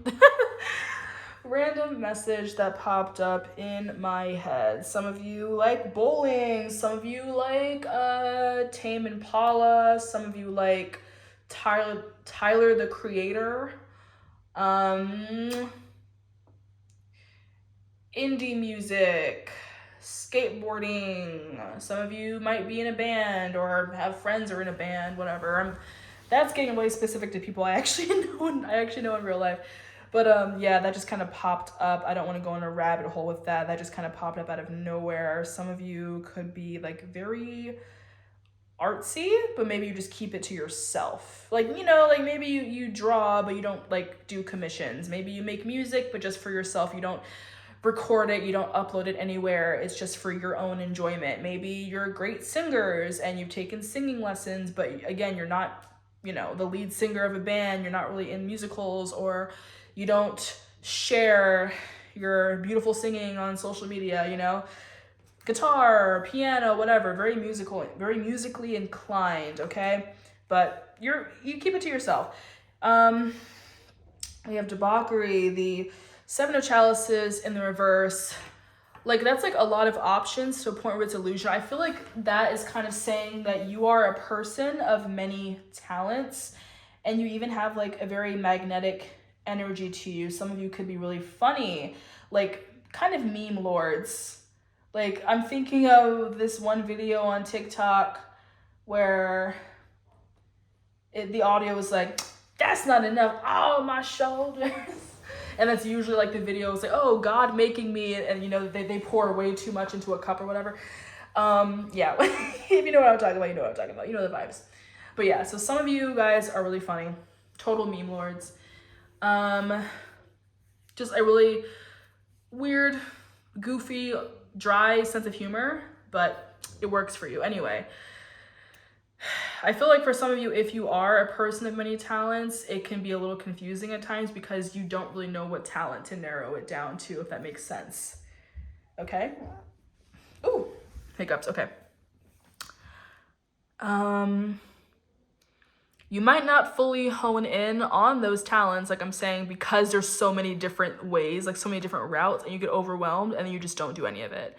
Like I said, you could sing, you could play piano, I'm hearing cello, you could play guitar, the flute, that's sort of an air wind instrument, maybe you learned in school, I don't know, maybe some of you guys were in like marching band, jazz band, whatever, some of you guys were in choir.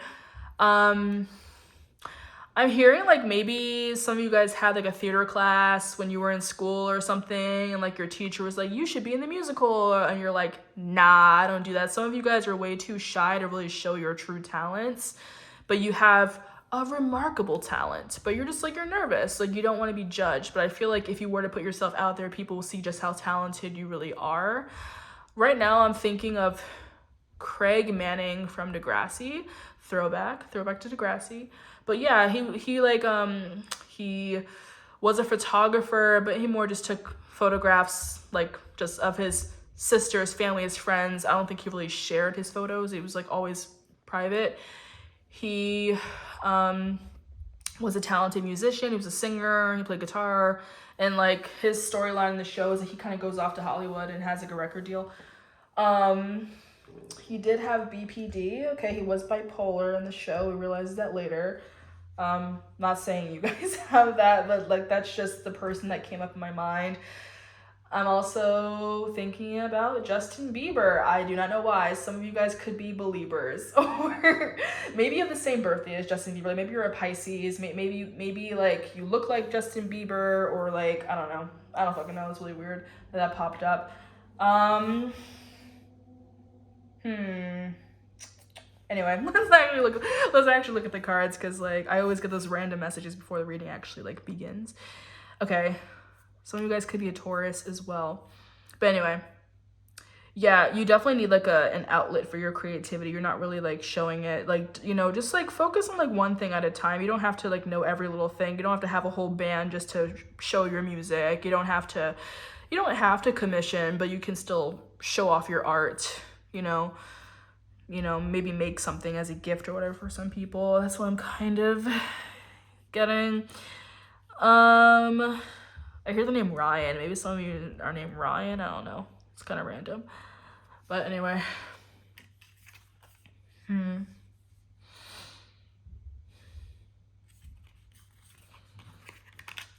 There is like a rebellious energy here. The Hierophant in reverse. Maybe you like come from like a family that's like really religious and you're not really religious. Like you don't really believe in that like they do. Maybe you're not really like that level of spiritual or that, you know, you could be spiritual if you're watching a tarot video, but you know, you're not like religious, if that makes sense. You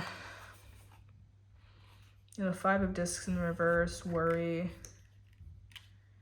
I feel like you really worry a lot about what people think about you, which is, like I said, like you're afraid to show off any talents that you have because you fear that like you're not gonna be good enough or that people will just scrutinize you. Or maybe it's, you know, the industry itself is a lot of scrutiny and you have to have a lot of thick skin, but it's preventing you from like really doing what you want to do. And I feel like speaking your truth from like your authentic self, because I feel like you could express yourself through your art, but yeah, you keep it to yourself. You know, like when I was a kid, I can draw. Like I'm an artsy person too, like very, very right-brained. When my parents told me that when I was a little kid, I used to, you know, draw, you know, with crayons, pencils, colored pencils, watercolor, but I would make like a really pretty drawing, and then I would show it to my dad. Is usually when I was at my dad's house because he had like a little in apartment office, like when they were split up years ago. Anyway, so I would show the drawing and then he'll be like, oh my God, that's so nice. Yeah, let's take a picture to show mommy. And then before he even got a chance to do that, I would just put it in the shredder. Like the second I would finish a drawing, I would shred it immediately. I think because I just really loved the shredder. I thought the shredder was so cool for some reason. Like, you ever had that weird thing where you were like obsessed with office supplies as a child? I don't know. But like, yeah, I used to make a really nice drawing that could be put on the fridge or framed or something, and then just shred it. It's like you don't want people to see your talents. I'm thinking like maybe like if you have like social media, instead of like making a post, like an Instagram post of you singing or drawing or playing an instrument, you might post it on your story and then it's only there for 24 hours. Maybe you only show your close friends your talent and then it disappears, people never see it again, and it's whatever. But you have a hidden talent and you don't really like to show people because you're just afraid of being judged. You're afraid that people are going to like compare you to someone else, or you know, you might consider it as a career path, but then you're worried that it just might not work out, so you don't even really try to go towards it. And I feel like there could be a lot of potential there, like a career you can make out of it, but because you're so like nervous and overwhelmed, you're kind of giving yourself a bad illusion of what could happen, that it is holding you back. Okay? Like, you definitely need to showcase your talents here. Oh, I'm not going to take that one. Strength. The 9 of Wands. Yeah, I feel like there definitely is a specific talent of yours that you are really strong at, but you just don't want to share it with anyone else. The world is the universe, kind of in the reverse. I feel like that's going to change. I feel like you're going to come out of your shell soon. You know, this is just kind of the beginning phase, and maybe you just realizing this talent, or, you know, you eventually will get out of your own head and not worry about this judgment that you will show this to other people. But as of right now, you're still in your head. But like, yeah, you could be an amazing singer, amazing musician, you know. And I do feel like it's arts. I don't think it's like, oh, you're like the next Lionel Messi, you know, sports person. I think it's just straight up artistic. But yeah, like, yeah, you hold back too much. Well, you could be an amazing artist. Some of you guys could be like an Aquarius, you know, like you don't really like all the attention on yourself, but I feel like if you really put yourself out there, it'd be beneficial for you. Ooh, the Knight of Discs.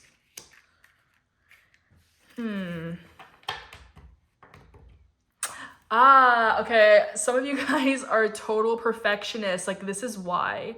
Also, geez. Okay, the sun is like setting outside right now. Wait, I'll show you really quickly.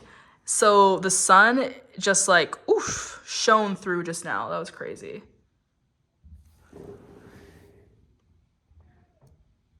Okay. Let's put that back how it was. Is that fully how it was? Okay, whatever. But yeah, it's like you guys are perfectionists. So say like if you wanted to show this talent off, like, you know, like if your voice cracks even a little bit in like a recording, you don't want to share it with anyone. Some of you guys could be a Virgo Mars, because I feel that I'm a Virgo Mars. Yeah, total perfectionism. You don't put yourself out there because you want it to be absolutely perfect, but it's like, no, what? Because like you guys could make a really little mistake, but for other people, they're like, oh, that was amazing. Like, that reminds me of, like, I did theater in high school, right? Like, I was in an ensemble, you know, like the singer, dancer. I was never a lead. But when we were, like, rehearsing, the director, our choir teacher who was our vocal director, and our actual, like, overall director, they would be like, if you make a mistake, keep going. The audience won't notice that you made a mistake unless you emphasize it. Like if you stop in the middle of what you're doing, then they'll know you made a mistake. If you were on Broadway and you made a really small mistake, keep going. If your voice cracks, keep singing. You can't stop the whole show because you made a tiny little mistake, okay? Like, you know, say if you were playing a character on stage and like you tripped, just go with it, okay? Like the rule of improv is always say yes, go with it, never say no. You do yes and you don't stop the performance. This is reminding me of The Princess Diaries. I love that movie. So if you've seen The Princess Diaries before, which I'm sure you have, it's an amazing movie. It's one of my favorites. But if you've seen The Princess Diaries, you know that Mia Thermopolis, played by Anne Hathaway, is like a very clumsy character. And there's like this scene where she's talking to her best friend Lily on the bleachers, and they're kind of walking up and down the bleachers. And Anne Hathaway trips on the bleachers. And, you know, the actress that plays Lily is just like, oh my God, are you okay? Because that wasn't scripted. That like she actually tripped in real life, but she's like laughing it off. And she's kind of like, you can kind of see her, if you notice it now, kind of waving at the cameras, like not to stop rolling. And she's like, no, like, what were you saying? And she's kind of laughs it off. And like the director kept it in the movie because they were like, honestly, that was definitely something Mia would do. Like it was just perfectly clumsy. We kept it in there, you know. And like a lot of movies do that. Like a lot of movies will have like little scenes that like the actor did, whether it was a mistake or an ad lib or something, and they leave it in there because it's funny. I'm also thinking of Andy in Parks and Recreation, Chris Pratt. A lot of like the funniest lines in that show were ad libbed by him. Like he would just make a bunch of random crap on the show, and it was so funny. The writers were like, why didn't we think about that? Like there was one scene where I think like Andy was looking up like symptoms online. Like I think Amy's character was like sick, something like that. And I don't know why I'm forgetting the main character's name in the show. I honestly don't know why I'm like drawing a blank. But anyway, so Andy was like, I think I figured out your symptoms. It says that you don't have a stable internet connection, whatever. And it was like on the screen, it just showed like the Google Chrome dinosaur that just said like your internet's not connected. But it was just like really funny. So anyway, and that was like one of the funniest lines in the show. I kind of butchered the delivery of that, whatever. But but yeah, so whatever. I was so off topic just now, but I feel like you guys are funny. I feel like you're good ad-libbers. You're very clever on your feet, and that'd be great for a performance, but you get in your own way. And like I said, you're worried about making a mistake and you feel like it's going to ruin it, but really it would actually add to it and add more personality and flair to it, if that makes sense. So stop being perfectionist. God. What else? Oop. Swiftness. 8 of Wands. And the devil in the reverse. Okay, with the swiftness card, like I said, I feel like you guys are really quick on your feet, like with the ad-libbing. Like I said, some of you guys could just be comedians. Like maybe you want to be a stand-up comic, or, you know, like just someone that makes a lot of jokes, or a great performer. But like you are very clever and quick-witted, and you're quick on your feet to turn something around to make it like look like it was planned almost. And I feel like that will kind of work in your favor. Okay, so that's swiftness. You need to work with that, you know, if you know what I mean. The devil card in the reverse. I'm hearing like not as bad as you think it was. Okay, so like, yeah, still on the same topic right there. What else?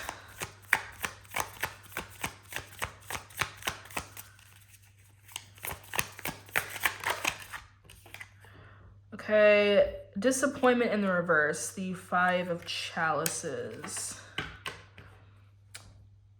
Okay, so like, yeah, maybe in the past you let yourself down by like messing up something, or messing up a performance, messing up the delivery of something, you got embarrassed or whatever, and you keep letting that hold you back, but it shouldn't be holding you back.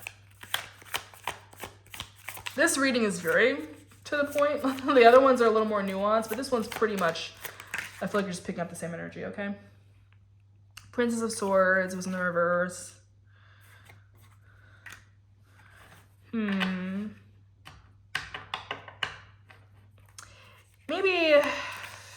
Maybe someone like was really harsh with their feedback to you one time, or they criticized you like once, and you let that define your entire life, basically. You know, like maybe you did audition for a show and they didn't like your performance. Keep trying. There's always rejection. You have to keep going. Yeah, the Wheel of Fortune. It's like you haven't gotten your big break yet, okay? And with that, it's also that rejection is not your final page of whatever this thing is. Keep working towards this goal, keep working towards this thing you want to do, and stop feeling like that one rejection is going to define your overall life, because it really isn't.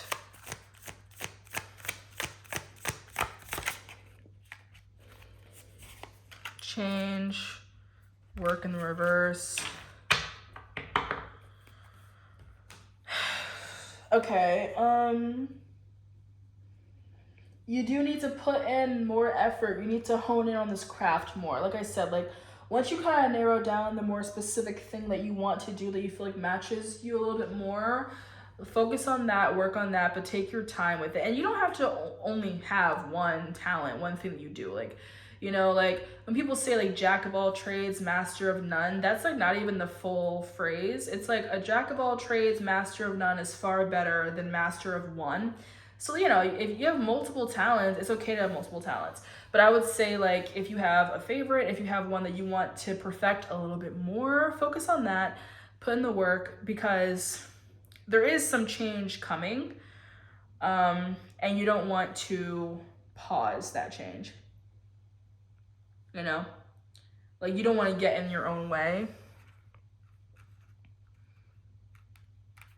Sometimes the 3 of Discs in the reverse could talk about like someone thinking that they're above other people. Like maybe like you refuse to take singing lessons, guitar, piano lessons, whatever lessons, because you feel like you know everything. But no, there's always room to grow and room to improve. I feel like that's where that change is coming from. If you take advice of other people who are far more skilled than you are, had more experience than you do, it'll help you improve. Don't think that you're the best of the best. There probably is still something you can work on. Like, so like, yeah, if you don't want to share a video of you singing because your voice cracks a lot, maybe if you work with a vocal coach, they could tell you, oh, the reason why your voice is cracking is because you're singing from your chest and then you run out of air or whatever, and you need to sing from your pelvis, you need to sing from your diaphragm. The reason why you run out of breath is because you're singing your head voice, you know?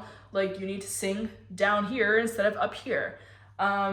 You're forgetting to take that breath before you sing that long note, which is why you run out of air. It's not that you're a bad singer, but you need to practice on your breathing and your technique and your core strength with the singing, okay? Some of you specifically are a singer, actually.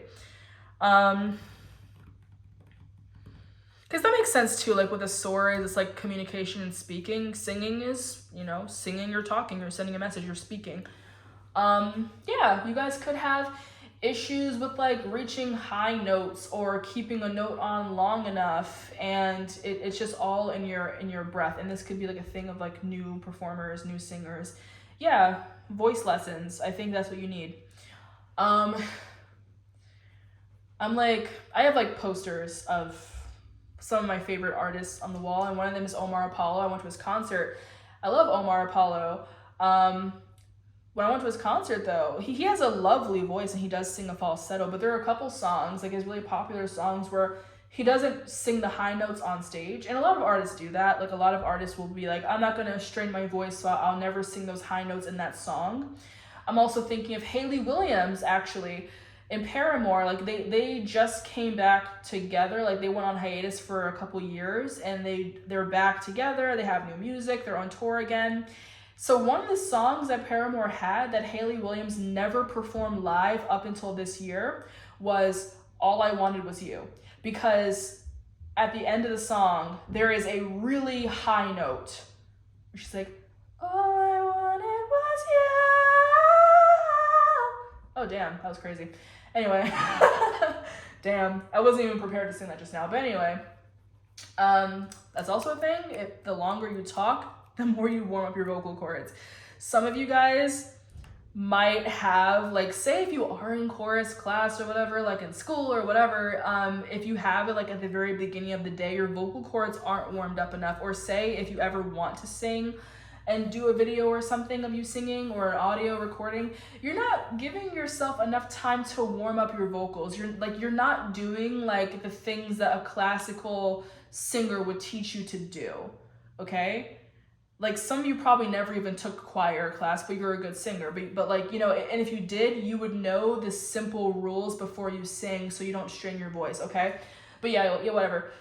So like I said, Paramore never performed the song All I Wanted Was You because that one part of the song was way too high, and Hayley Williams never wanted to perform it because she didn't want to strain her voice. And, you know, like performing a bunch of songs at a concert, you know, she doesn't want to lose her voice in the middle of the show, or by the end of the show, if she tries to sing it, she doesn't want to sing the song. But she finally did it, and it was like kind of a beautiful, almost emotional moment, because people have been fans of them for years and years and years, because she's been around for like 20 years now. Like she's been in the industry for 20 years. She's been singing for 20 years. Yeah, a lot of her fans were like really proud of her because she finally, you know, performed that. And I'm thinking back to like, you know, Omar Apollo, like he's one of the artists that like, he's still pretty new. Like he's been around since like 2017, I would say, but you know, like he's more mainstream this year. He's, I think, on his first tour right now, or finishing it up, and he just got nominated for Best New Artist at the Grammys and all that, you know, so he's pretty new. But those songs where he does sing like a higher vocal range on the album, he doesn't sing that high at the concerts. Not always. Like he goes for the lower octave when performing. And some artists are like that, at least at first. They get more comfortable, and then they're more comfortable to do that, you know. But you know, or Billie Eilish. Billie Eilish is known for singing very quietly, and then when she released Happier Than Ever, she kind of did higher notes, and she belted a little bit more, and it was like a total shock to kind of hear her voice like that for the first time. You know, so yeah, I feel like you guys need to like, you need to like perfect your singing. You need to perfect this talent of yours, even if it's not singing, but it's something equivalent to that like message. You need to warm up your vocal cords. You need to warm yourself up. You know, if you're like sketching, drawing, you need to draw some different things to kind of expand on your talent, and not the same thing. Like maybe if you draw people, you're not good at drawing ears. Like maybe the person never looks symmetrical because, you know, when you draw them, but then the eyes always look a little wonky, or like, you know, the nose is always off, or the ears look weird and throws off this symmetry, or Maybe you're not good at drawing hair. Maybe you don't like drawing the textures of a shirt, and then it kind of makes the whole drawing look weird. I don't know. If you play an instrument, maybe you play the same like couple chords all the time, and you know, you don't really let yourself learn more of it, you know? But there definitely is an artistic talent you have, and you're just not really channeling it enough. But you could be really successful if you did, you know, and if you showcase this talent to other people. Like maybe join a band, start a band, you know? The Emperor in the reverse. I'm hearing maybe you're like overshadowed, like maybe, example, maybe if you are in a band or were considering being in a band, maybe another friend or person wants to be the lead guitarist, the lead singer, and you're like, I want to sing, I'm a great singer, but you know, they always want to call that, they always want to be the one in charge. Strife, 5 of Wands, yeah, like a competition type of energy, okay? Ooh.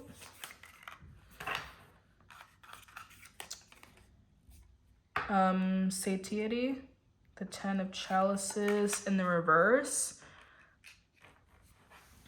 Like, this isn't really like, the full potential hasn't really been reached. So, you know, again, if you are in a band or you're partnered up with someone on something where you're creative, artistic, they might kind of take over a little bit, and they dictate too much, and you want to show your talent. You want to show that you can be the leader, you can be the lead singer, the lead guitarist, the whatever. You could be the main actor on the stage and not the ensemble or whatever like that.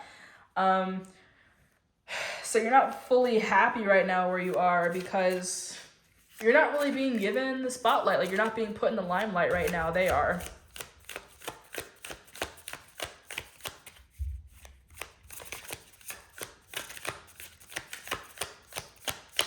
Someone probably takes a lot of credit, like if you're in a group.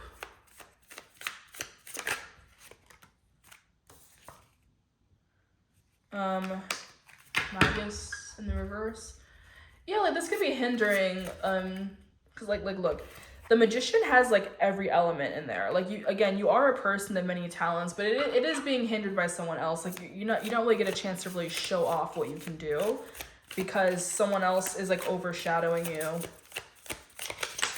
Like, if you are in a band, maybe go solo, you know what I mean? Princess of Wands in the reverse. You are getting a lot of cards that the second pile got, but these are all in reverse because this was like, I guess, the main, the hero of the last reading. That reading was very different from this one, honestly, but there could be a sense of the codependency. Like, again, if you are in a group and you're being overshadowed by someone else, maybe it's time to kind of go solo, do your own thing, venture off. Because, yeah, this person was like potentially a twin, like actually a twin, or has like a family member that's codependent on them, or like they never like left the house, etc. And they just needed their own like freedom and independence. So yeah, you could be independent and do your own thing, showcase your own art. You don't have to rely on other people to be able to show how talented you are. Like I said, you could post yourself singing, playing guitar. You could share your drawings. You can take commissions, and just post it to your own social media and share it. Do solo shows, solo concerts and all that. Post on Spotify, post on SoundCloud, you know, but like put yourself out there. Even if no one listens to it at first. Like I was saying though, put more light right there. Even if no one listens to it at first, share it because people will discover it later on. But you really gotta put yourself out there and not rely on other people right now. Okay, what else? Perform at like, you know, there's like probably like local coffee shops or whatever that do shows you can perform at, you know, stuff like that. Like there's like certain places and probably like more touristy areas of your state, your town that you can go to and just like be like, hey, I want to perform something, you know, but like come up with something. Hone in on one specific thing, okay? I'm gonna try to close out this reading though because I feel like your reading was so straightforward. So let me just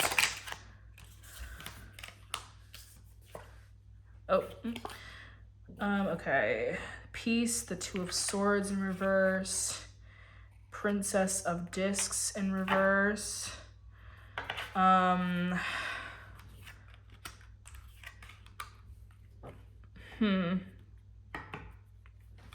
I'll keep these and let me add these back in and do another quick little shuffle. Thick. Okay, light tap. Closing messages for pile number 3.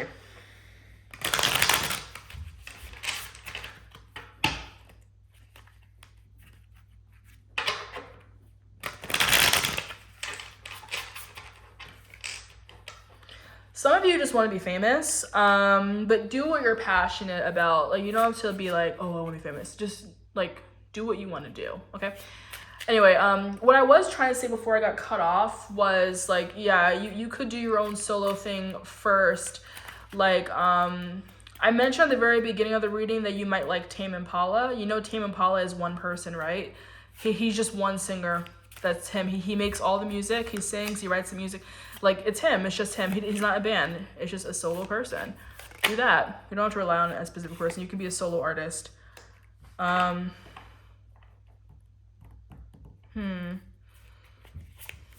One more card.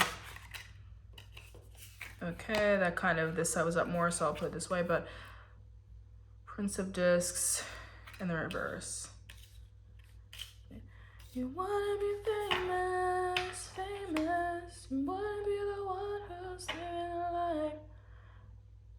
That is, I think that's Austin Moon from Austin and Ally. I think that's one of his songs. Anyway, but again, you can be a solo artist. You can make your own shit. I mean, you can have like maybe someone manage you or write songs with you, but you can perform it yourself. Some of you guys might have writer's block. Like maybe you don't perform because like you have an idea in your head, but you don't have a melody to match it. You don't have lyrics or whatever, and you're trying to think. But just like write shit down. Like have a little notebook next to you and just, you know, write down little lyrics. Some of you guys might not really sing from the heart. And I say sing just as the overall message, but again, it could be anything. But I feel like either way, just whatever your muse is, I feel like it's not coming from like deep within. Like you might kind of like, you know, artists will sing from their own experience. So for example, if you've never been in a relationship, I feel like writing a song about a relationship won't work. Like writing a song about how you're in love or how you are heartbroken, it's like, it's not authentic because you've never been in love. How can you make a love song? You know, unless it's like, oh, I like this person, but we're not with each other. You know, stuff like that. Sing from the heart. Sing from your authentic self. Sing from experience, okay? Anyway, like don't make up your life story for the sake of your arts. What, like, you know, show who you truly are. Okay. The Princess of Discs and the Prince of Discs in reverse, the Knight of Swords in the reverse, and yeah, the Two of Swords in the reverse.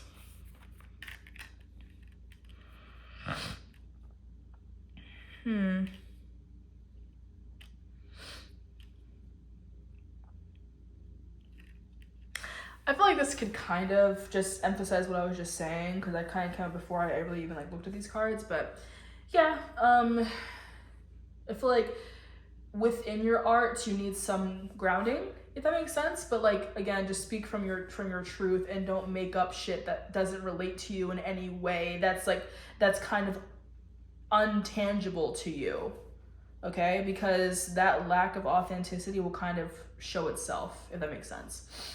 Okay. And like you don't want to send like a mixed message, the wrong message, okay? With your art. Don't do cliches. Like if you're a painter, don't be like, well, I can't think of anything, so I think I'll just make the little fruit basket that everyone draws. No. Like do something that speaks to you. Don't copy someone else's art. Don't do the most generic shit. Like, yeah. Speak your real mind, and then you'll feel free, okay? Oh God, that was a lot of cards. Swiftness came out again. Ace of Chalices in reverse, Princess of Wands.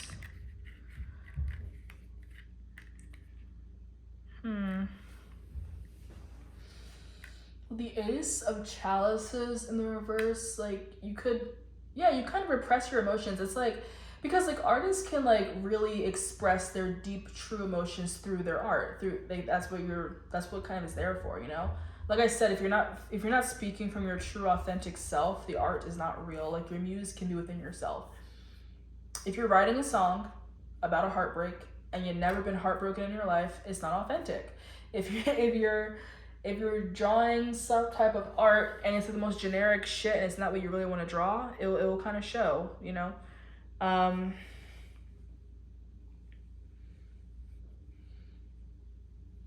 I feel like you might think that you have like, you know, writer's block or something, but it's like, no, you do have ideas, but you immediately are like, you might be afraid of being too vulnerable, okay? Yeah, you might be too afraid of being vulnerable and then you feel like, oh, I don't want to share that. Share it. You don't have to name names. You can change the names, but share it. Put yourself out there. Be bold, okay? Because a true artist is bold. A true artist speaks from their mind. They're vulnerable. They speak from their truth. Like, I don't know about you. I mean, I'm a Scorpio Venus, so I love the R&B music. I love those moody, emotional songs, and I feel like it's very therapeutic. And I feel like you do have something to say. And I feel like if you weren't getting in your own way and you weren't like afraid of being vulnerable, you would actually reach a lot of people and a lot of people would feel touched, you know? Like a couple artists that I like I said, they're very moody. Like I love Lana Del Rey. Her songs are very like sad and like brooding, but I love her music. It's very emotional and it's very therapeutic. Billie Eilish, she has really sad songs too, but she speaks from the heart. She speaks from within, and she does touch a lot of people, you know, like My Chemical Romance, the tortured soul emo music, you know, like the whole band formed from a pretty dark event. And like, because Gerard Way got inspired to start the band after seeing the Twin Towers fall on 9/11, if you didn't know that. But that band was so influential, you know. They, like, you know, My Chemical Romance, Stephanie Meyer, who is the author of Twilight, she wrote the book as a fan fiction of Gerard Way, where she imagined the members were vampires and that she was a human that fell in love with them. See how like how it's a domino effect, you know? And then like whoever wrote 50 Shades of Grey, that was fan fiction of Twilight. You know what I mean? So some of you guys could be writers. Like some of you guys could be like you want to be an author, but then like you just get writer's block, or maybe you want to be like you want to make a screenplay, a stage play, but you're always having trouble figuring out the plot. Just like collect yourself. Maybe meditate on it. Really think about what you want to write. Okay? One thing that I think I tried doing this before, like when I was especially in school and I was in like a screenwriting class and everything. If I was like a little bit stumped, I just pull my tarot cards out and like pull a couple cards and be like, what should this story be about? Because, you know, tarot cards in themselves, they tell a story, you know, and it goes pretty deep. So you could like think of a theme of what story you want to tell, and then make your music, make your art, make your book about that, you know? But tell the truth. Also, like, look, Swiftness, I'm thinking of Taylor Swift. You know how all of Taylor Swift's songs would be about, I mean, I'm not sure if her newer songs, because she is happily in a relationship now, but you know, like when she was coming up, all of her songs were about a heartbreak, and they were about a specific person that she dated, you know, and like she was very vulnerable. She told the truth, you know. That's what separates you from being like some cookie cutter pop star, you know, like because you express yourself. Okay. Thinking of Fleetwood Mac, the Rumors album, it was like Stevie Nicks, and I'm like forgetting the other guy's name, but I think he's the Mac in Fleetwood Mac. They dated and then they broke up, and like basically the album Rumors was about their breakup. It was highlighting their breakup, and they made that music together, and that's like their most popular fucking album. You know what I mean? Yeah, speak from the heart. Speak from the heart. Yeah, be vulnerable. Be vulnerable to be an artist, okay?